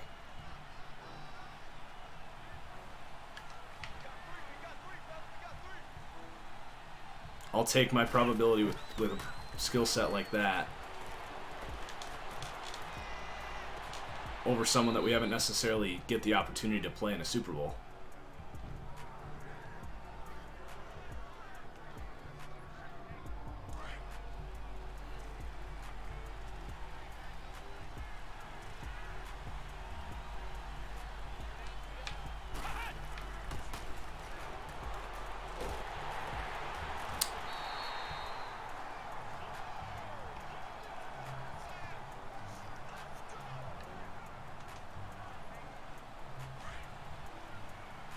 Yeah, Cousins is a great one because Cousins has had some bad luck at the end of games and has shown that he, you know, doesn't elevate under pressure. Oh, give us a chance. Go get it, baby. Why do they have...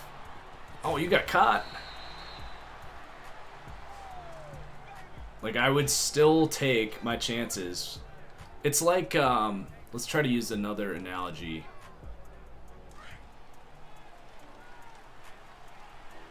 Like, let's say...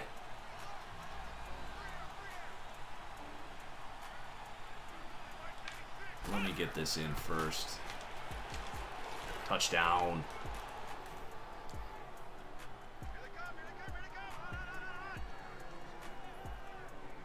Let's see. Let's say you're at a casino and you're playing roulette. And you notice one of the, or maybe like the red spaces actually are about a half an inch wider than the black spaces. But the last 3 times you've spun the wheel, it's landed on black. So you're sitting there saying, oh, it's landed on black 3 times in a row. Why would I bet on red? Well, your probability is still going to be higher to bet on red for that spin. That's the whole clutch conversation for me. Just because one player's had a couple bad breaks. I mean, you also got to keep in mind in the NFL, they only play 16 games. You're talking about a sample size of... If you're comparing Nick Foles' clutch versus Kirk Cousins' clutch, you're talking about a sample size of like 5 or 6 games. Like, that's not a big enough sample size to tell me that one player's better in the clutch than other. Like, there's way too many... Oh, Lako dropped a pick. There's way too many factors in a football game that can lead to that. A drop pick that sets up a screen that goes for 40 yards. Or Kirk Cousins being under exponentially more pressure than Nick Foles. Like, Kirk Cousins' skill set would tell me that I have a better chance of going down and score a touchdown than I do with Nick Foles. Even if history would tell me that Nick Foles is more clutch because he's won big-time games. You got to think process over results when you're analyzing the game.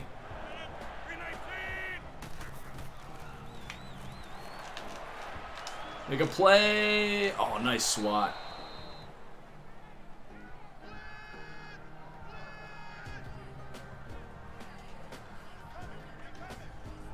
Yeah, well, Kirk Cousins has also played the majority of his career as a Washington Redskin.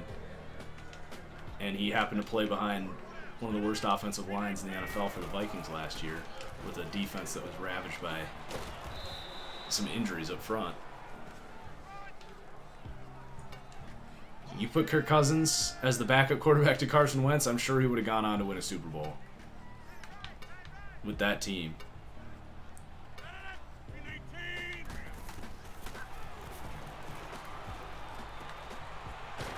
It's not like Nick Foles has traits that Kirk Cousins doesn't. Neither of them are very mobile, but Cousins is much more accurate downfield. What team did I play as for the beta? I mostly played as the Chiefs. Actually, I'm not sure I played with any other team, because that's who I'm going to be playing as in the TFGO League next year.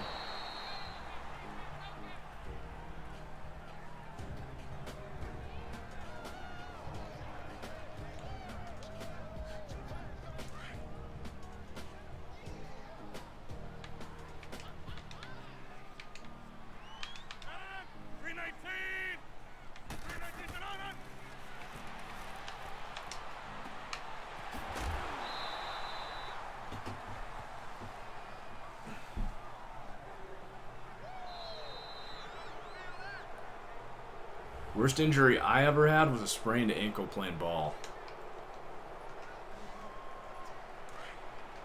What did you've had 2 knee surgeries? One on your collarbone and one on your and a couple of concussions. That's rough. I have a buddy that's had, I think, 3 ACL tears. Shout out to you, Timmy, if you're watching this.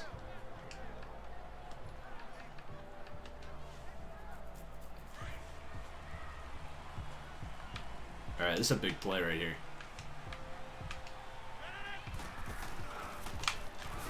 Oh, he got it.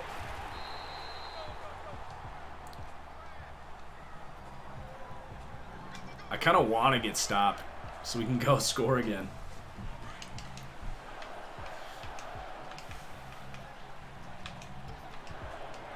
Zach Allen's been quiet.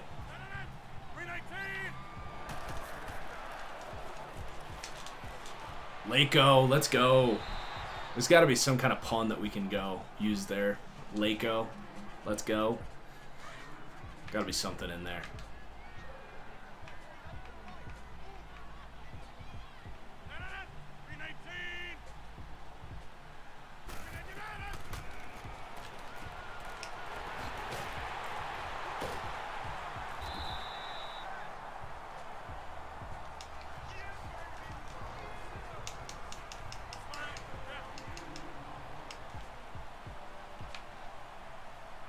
Is this going to be a toss to the right? Nope.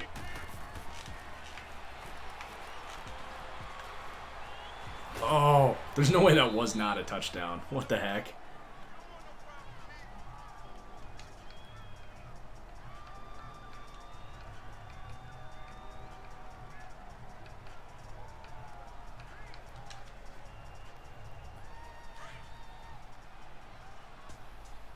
Oh, this is an empty set? I did not see that coming.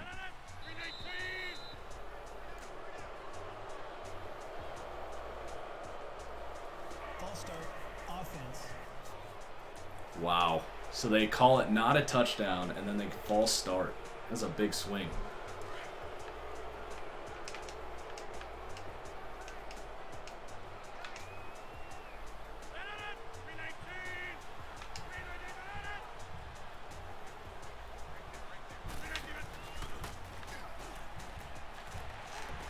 Oh, a pick. Patrick Peterson.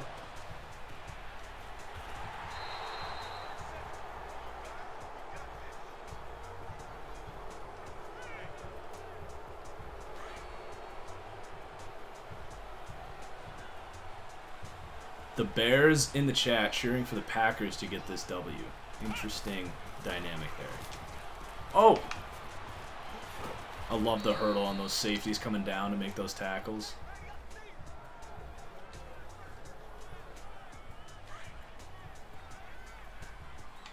Good to see Pat Pete still making an impact. But yeah, you're right. Rodgers would never force that pass right there on second down. That would never happen. Dude's thrown 1 interception in the red zone since 2014. And like 80 touchdowns. And that 1 interception bounced off of Jimmy Graham's hands. Dude is a red zone legend. That's the biggest difference between him and Patrick Mahomes right now. Is Rodgers, at least in his prime, you could argue if he can still do it, But Rodgers in his prime was doing all this crazy shit that Mahomes is doing and putting up the same numbers, except for he would throw 6 interceptions instead of 14 or 15.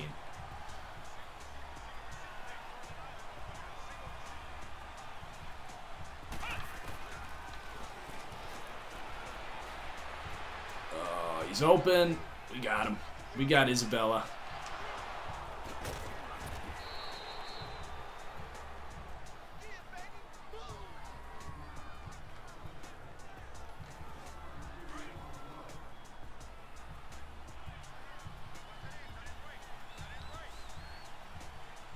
Yeah, I think Jack Bauer, Rodgers' best year, his first MVP year, he only played 15 games, and he threw 4,600 yards.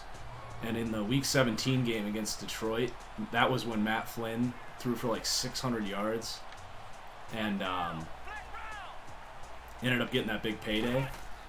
So I think if Rodgers would have played all 16 games that year, he would have had at least 1,000. He actually had, I think, 4,700 yards. So if he would have thrown 300 yards in that game, which if Matt Flynn was going off for 500, 600 yards, I don't think that's crazy to say. So he would have at least had one 5,000-yard, 50-touchdown season, which probably would have gone down. Oh, Tyreek Hill. Is this Madden 20? I didn't think he had the catch in traffic trait until the next Madden came out.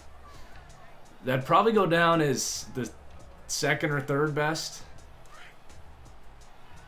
quarterback season. I mean, Tom's first season with Randy Moss was just ridiculous. I don't know who's going to beat that. But then Peyton had a really nuts year too with the Broncos. I don't know where Rodgers, if you threw in 3 touchdowns and 300 yards, would have come in there. And then, yeah, Rodgers he missed some games that year when he won the Super Bowl, but he was so good that year.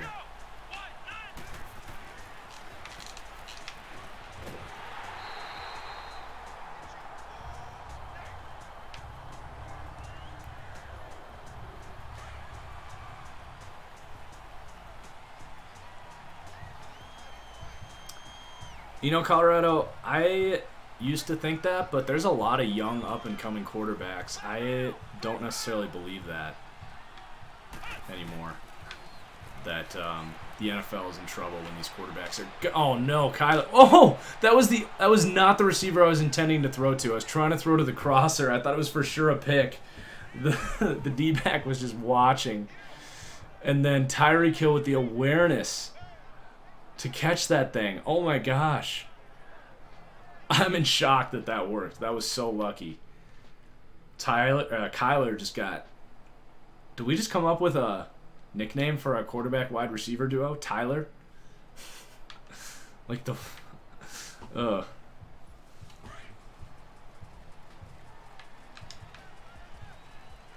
Yeah, but like I was saying, I mean, we got Patrick Mahomes, we got Russell Wilson, we got Andrew Luck. We've got Baker, Sam Darnold. Soon we'll have Trevor Lawrence, who it's hard to say right now, but you would think he's going to be pretty damn good. Kyler. We're in a pretty good spot with these quarterbacks right now. I think I'm going to play till 10:45 my time, so another 30 minutes or so. We'll probably play 1 or 2 more games depending how fast they go. Oh yeah, Jimmy Garoppolo. Thank you. I can't believe I forgot him.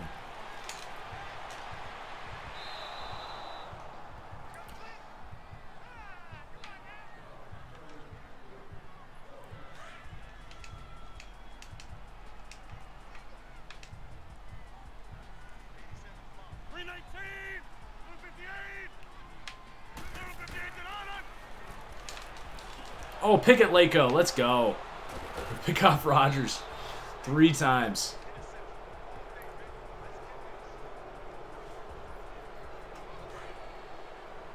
Yeah, exactly. If Daniel Jones is as good as he is in Madden, then we're in for a treat.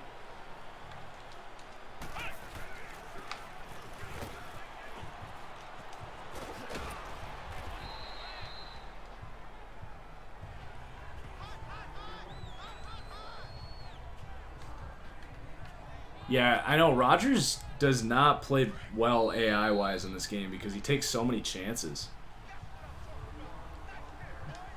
Like, whereas a lot of quarterbacks will not force balls, I feel like the higher overall quarterbacks are actually easier to play against in this game because they'll throw balls that they shouldn't throw. I've actually noticed I have an easier time playing against, like, Phillip Rivers, Tom Brady, Aaron Rodgers, because they'll attempt throws that most quarterbacks will not make, but when you're playing on a high difficulty, they'll just sit there in the pocket until someone gets open.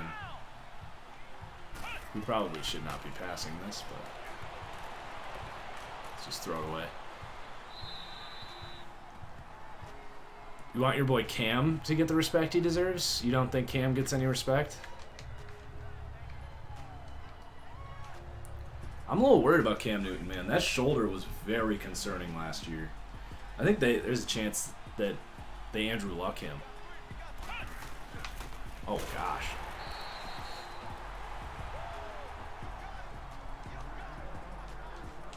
If Cam could get his throwing mechanics figured out, I feel like he's throwing from his hips every time he lets go of the football. But if he could fix his throwing mechanics, I feel like if he could just deliver slightly higher accuracy rates, he could actually be so good. Like, he doesn't get enough respect for his just his decision making is very good. Like, I don't see Cam forcing a lot of throws. It's just the accuracy thing for me. Like, on a 3rd and 6, he'll miss an out route to a wide open receiver. Oh, David Johnson got that. Nice.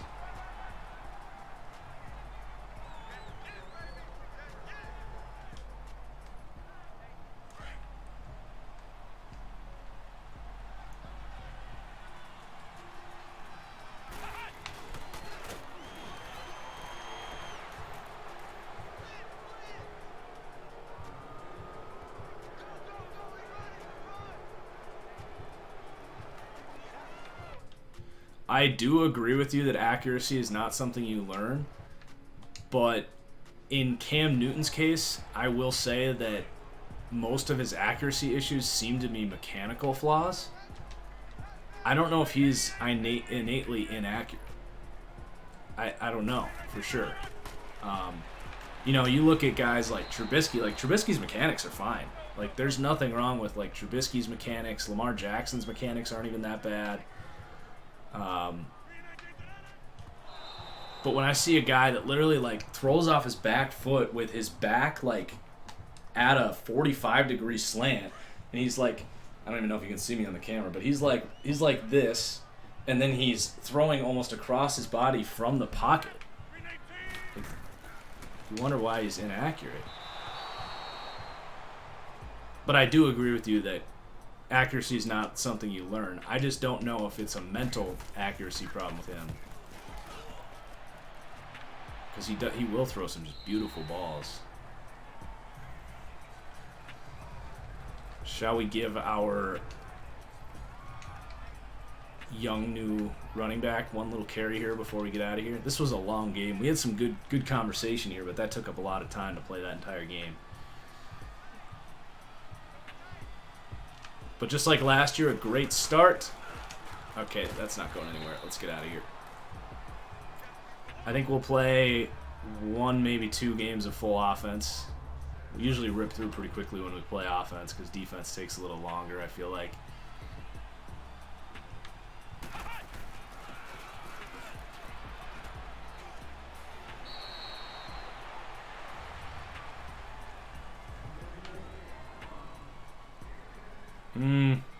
I'm going to go the other way on that, Bollinger. Cam's receiving core, his MVP year, was not a bunch of good names, but when you watch that team and you look at the analytics for the contested catch rates for his receivers that year, is actually off the charts. Like, he had guys like, who's the Ohio State receiver that just is not good, but he went off that year. Ted Ginn was incredibly underrated that year. Even Devin Funchess played late that season. Greg Olsen was incredible, and his offensive line was one of the best in the NFL that year. I can't think of the Ohio State guy. I think Corey something. Now, those guys all had big regressions or were gone the next year.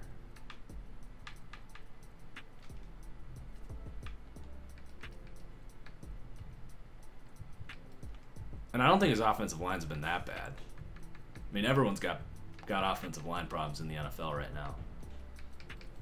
That's not really an excuse, especially when you're a mobile guy. But he's got some good players. Darrell Williams was one of the best right tackles in the NFL. This year, that offensive line is going to be nuts, though. I like that offensive line a lot this year. All right, Kyler gets an upgrade. Where do I think Kevin Byard ranks among safeties in the league? Ooh, a throw power for Kyler. He's a top 10 safety.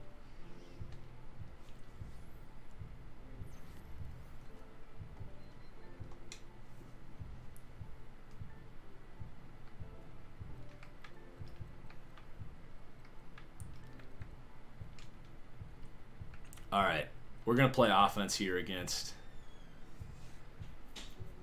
Well, let's go through it, the safeties here. So you've got. I think you still count Earl, Harrison Smith, Derwin James. I would personally put Jamal Adams just over Byard. You guys might have to help me out a little bit here.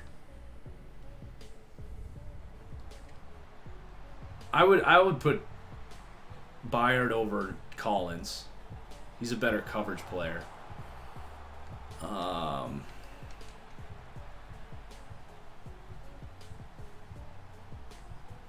We got to be forgetting players here.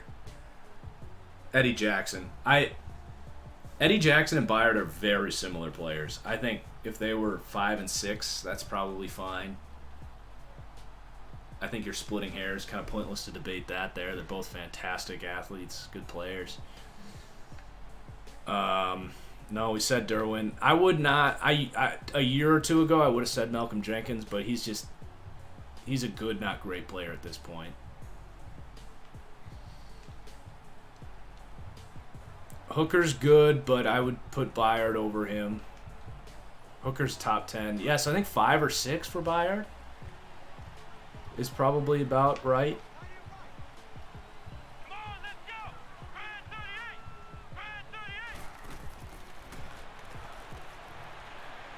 Good blocking.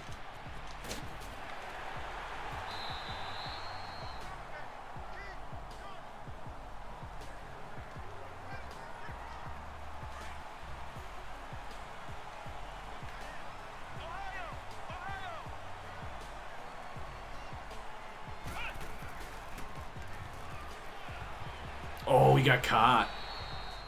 Is that 57? Is that Montez? Oh, that was Dante Hightower. Of course the Redskins sign another Bama linebacker.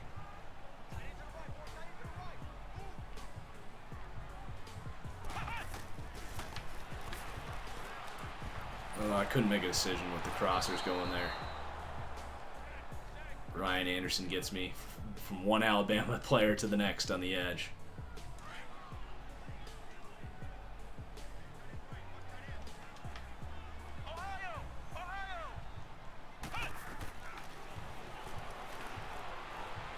Gosh, every time we step up, we're getting contained.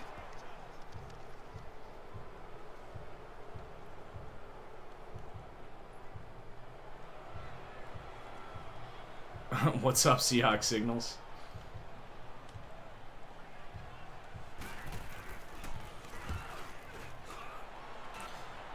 I agree with you about box safeties being less valuable.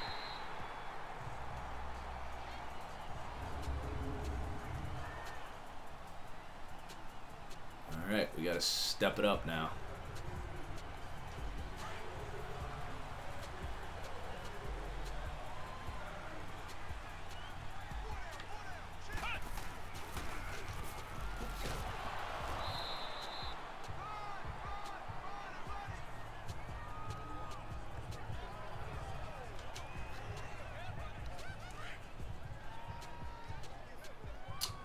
Things are good. Consfitimus. You just found my channel, like, today?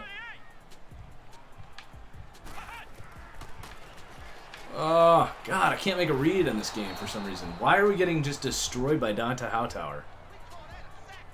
Guy gets surrounded by a few extra Alabama players and he just becomes Von Miller or something.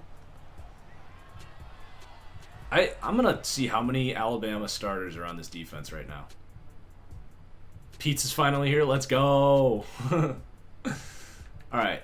What's the over-under before we look at this? Over-under for Alabama defensive players right now. I'm going to go over-under 4.5. No, over-under 5.5. I want a couple answers before I go through this. You're going 7?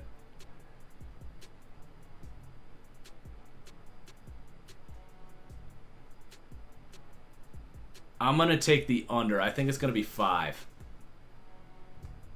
I think it's going to be Reuben Foster, the 2 edge guys, and the two front guys.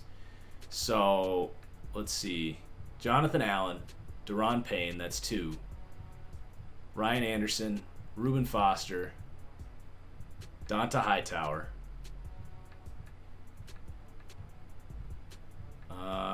Landon Collins. That's 6. We forgot about Landon Collins. That's ridiculous. 6 of their 11 starters are from Alabama.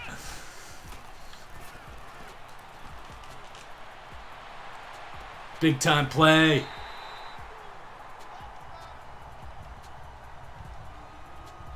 Yeah, can you imagine if Seattle got Derwin James? Oh my God. He'd be so incredible.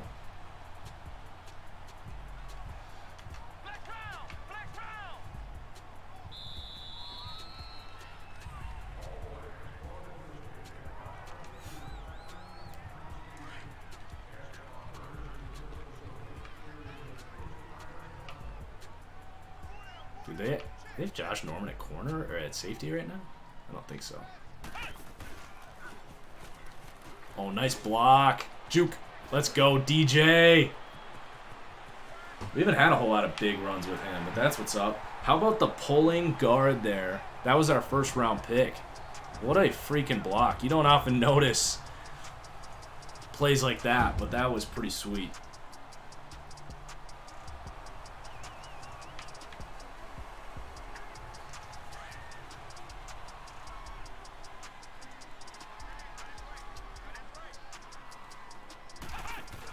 Oh God, get out, get out. We didn't block anyone. Landon Collins just ate us.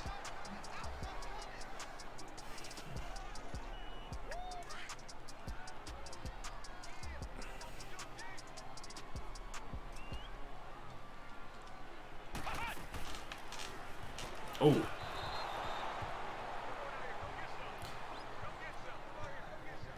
I gotta stop getting us in these holes on 3rd down.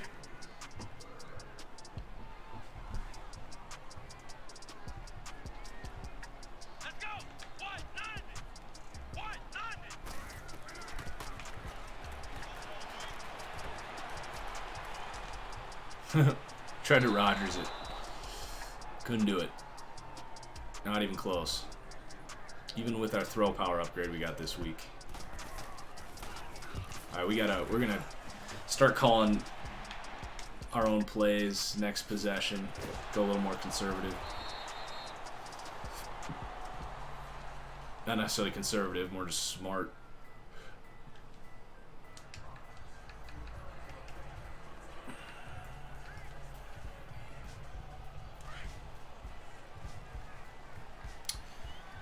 Yeah, this is going to be my last game, I think. I said I was going to 10:45. So we'll see where we're at after this. Oh, this is touchdown. Maybe not.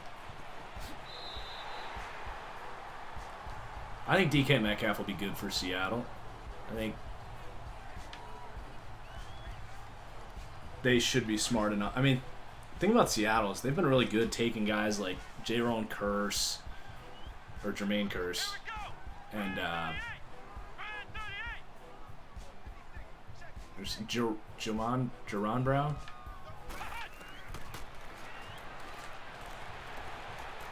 Like good, speedy guys, but are straight line runners, and just turning them into relevant deep threats.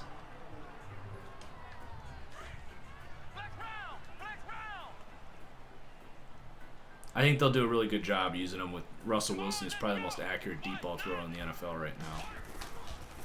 Jeez.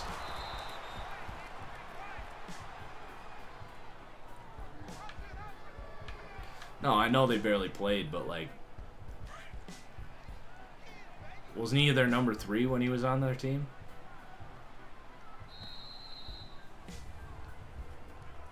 Maybe I'm thinking of someone else. Oh, sorry. I'm thinking of Paul Richardson, not Jerron Brown. They did a really good job with Jerron Brown in that role as that, like, just pure deep threat. God, why? We can't block anything today. Well, there you go. 5 touchdowns on 23 catches. That's not bad for Jerron Brown. Yeah, David Moore. All these guys. I mean, Metcalf's just the ideal specimen of that type of receiver. And when you got Tyler Lockett able to run every kind of route on the field, it's a good fit there. So I think Metcalf will be a nice impact there for sure. That was a great find.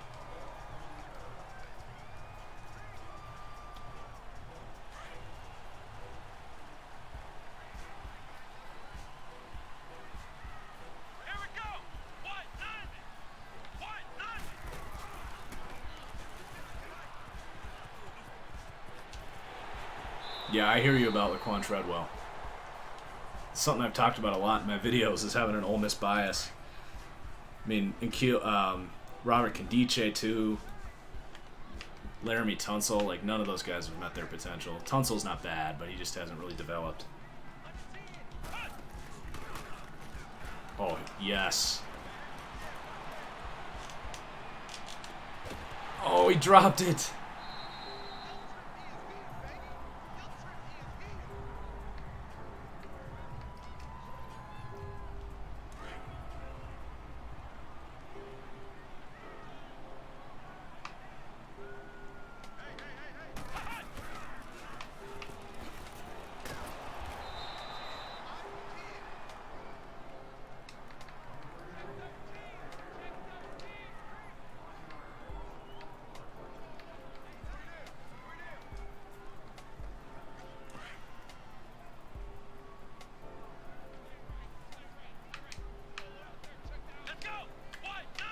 Alright, can we block, please, boys?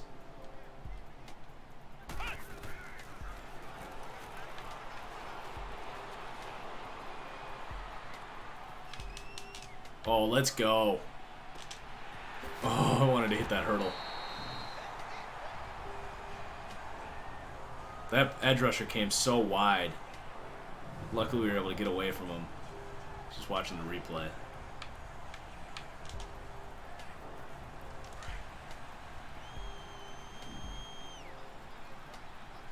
I think the Bengals already went through the process of trying to offload John Ross. I don't know if they're going to try to do that anymore. It's a good play. Good first down play there, Kyler. We did not force it on the deep crosser. That Buzz defender kind of was teeter-tottering between the flat and the deep cross, and I didn't know where to go, but we were able to at least get a throw in there.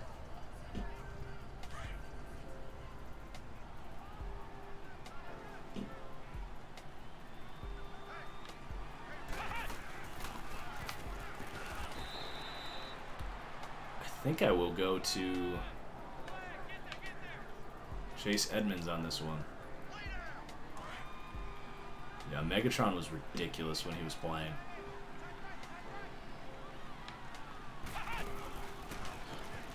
Oh, give me that. Give me the first down. All right. Good, good.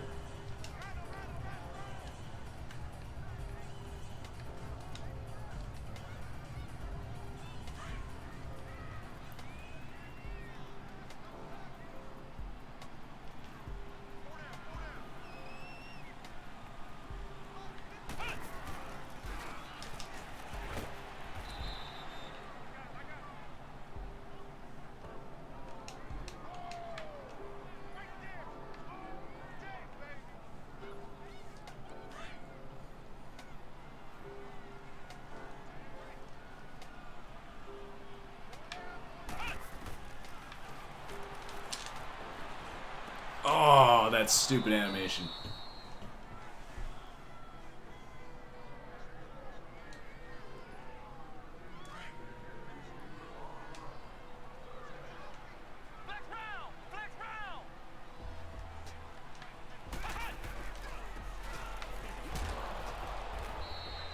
I guess we'll kick the field goal.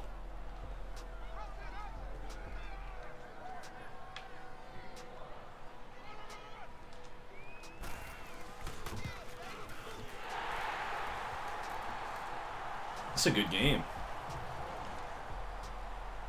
Good job, defense.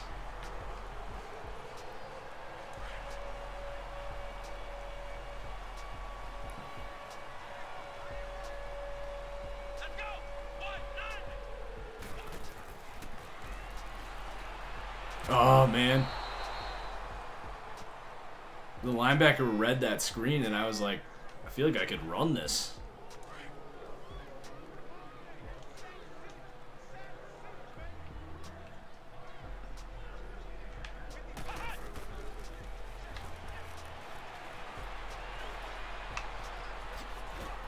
Those are the kind of hits I just shouldn't be taking. I need to just go down. I just get too excited with Kyler, like I can break those off.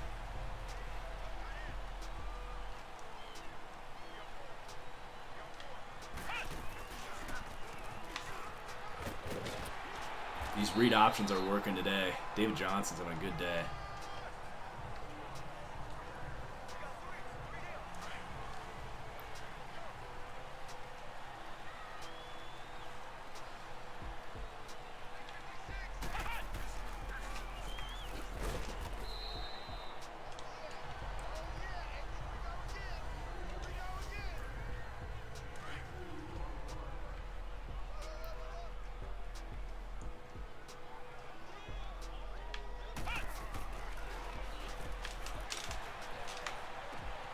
Nice catch. Only 6 completions today for Kyler.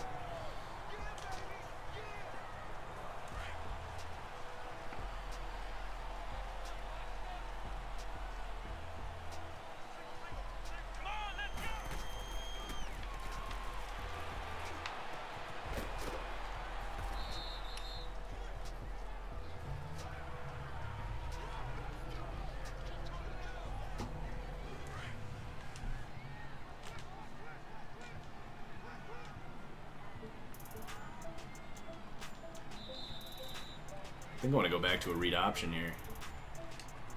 Oh, they were giving me a suggested one.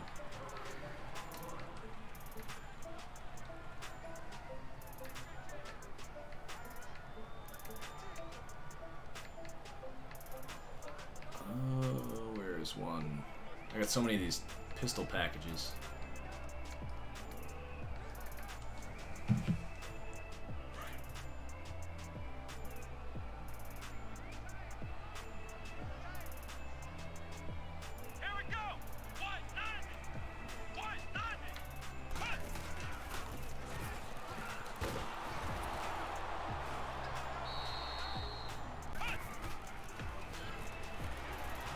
Oh, this has a ton of space.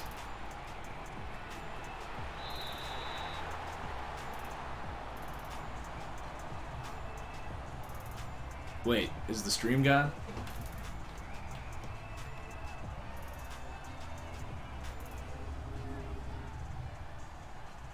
No, it says I'm still here.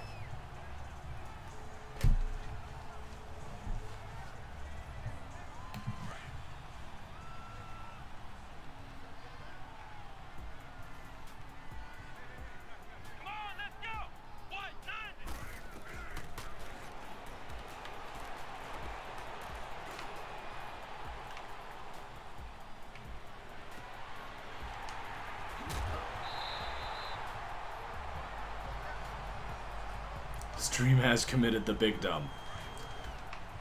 You didn't miss a whole lot. I don't know what you did miss. We got sacked on a play.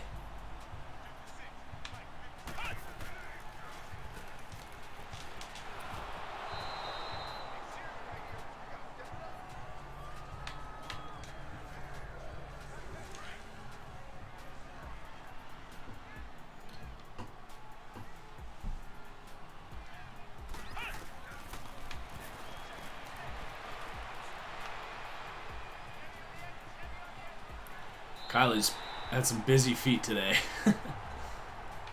On this drive especially.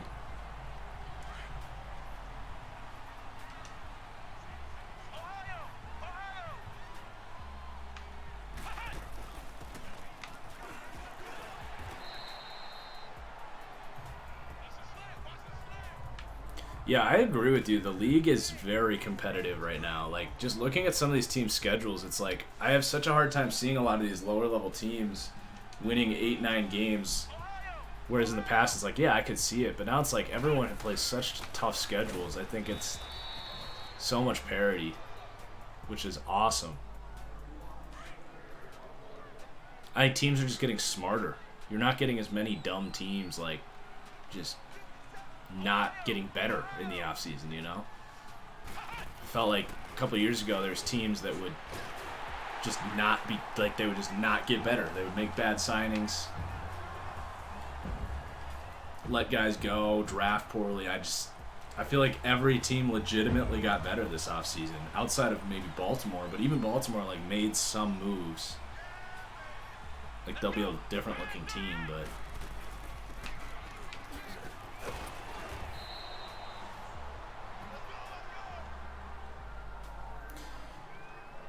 Giants are another team you could argue, did they get better? They probably did not. You're right.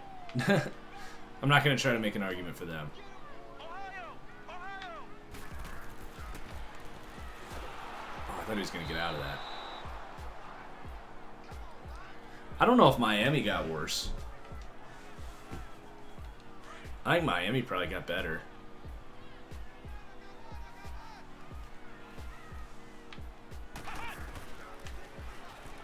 Oh, here we go. I think you missed him. Yeah. Oh, we got to give him the ball back. That sucks. Hopefully we can... If they score, we get a chance.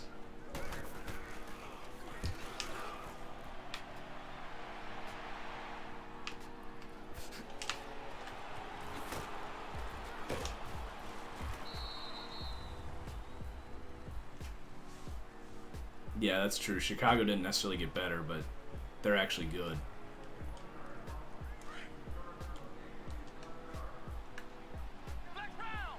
Oh, let's be smart. Let's just run it, Marcus. Don't be cocked. Don't get ahead of yourself.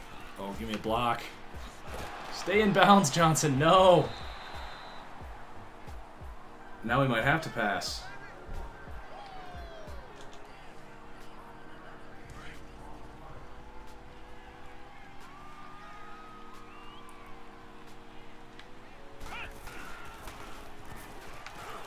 Nope. That's game. GG's. No rees.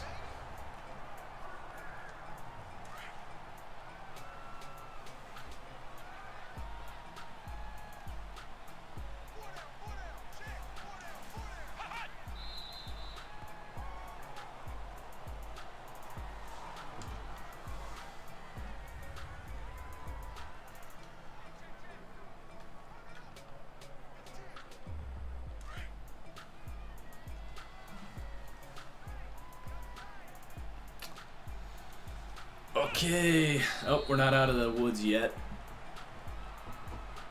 Let's just lower... I don't even want to lower Kyler's yards per carry anymore.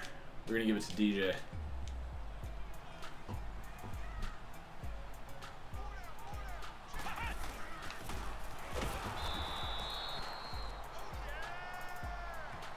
I think he just lost a 100-yard game right there. I'm not sure if he had it or not. So that was a fun stream. We blocked about 75 kicks. Only one time did we do them 5 times in succession. We went 2-0. Kyler has not thrown an interception yet. I will probably continue to play offense until I throw an interception with Kyler, because that's one of my favorite things to do in Madden, is try to have an interception-less season. So the further we go, that could become a thing. But it's not like we're killing these teams either. We only scored 17 points, so it's not like we're making it impossible for us to lose. I'm going to turn scouting off before I advance so I don't forget. Nah, I got to go. Doctors poked a needle in my eye today. You can't tell probably from that distance, but my eye is like red. It looks like a planet in a science fiction movie right now. Scout Player's Manual. And my eyes are on fire right now. I have got to get out of here. I've also been working since about 9:30 a.m. I'm running low on juice. I've given you guys all of the content in the world. You can catch up on this Cardinals rebuild. You can watch my deep dives. You can watch the 2 Broncos episodes that I've uploaded in the last 24 hours. I think you guys can stay entertained until I come back. I'm not sure when I'll be back. Maybe Thursday night. We'll see. Hell, maybe tomorrow night. Who knows? Make sure you're following at TFG Plays on Twitter so that you can get all of those updates for when I am going live. So until then, see you guys. Thank you so much for hanging out. We'll see you later. Peace out.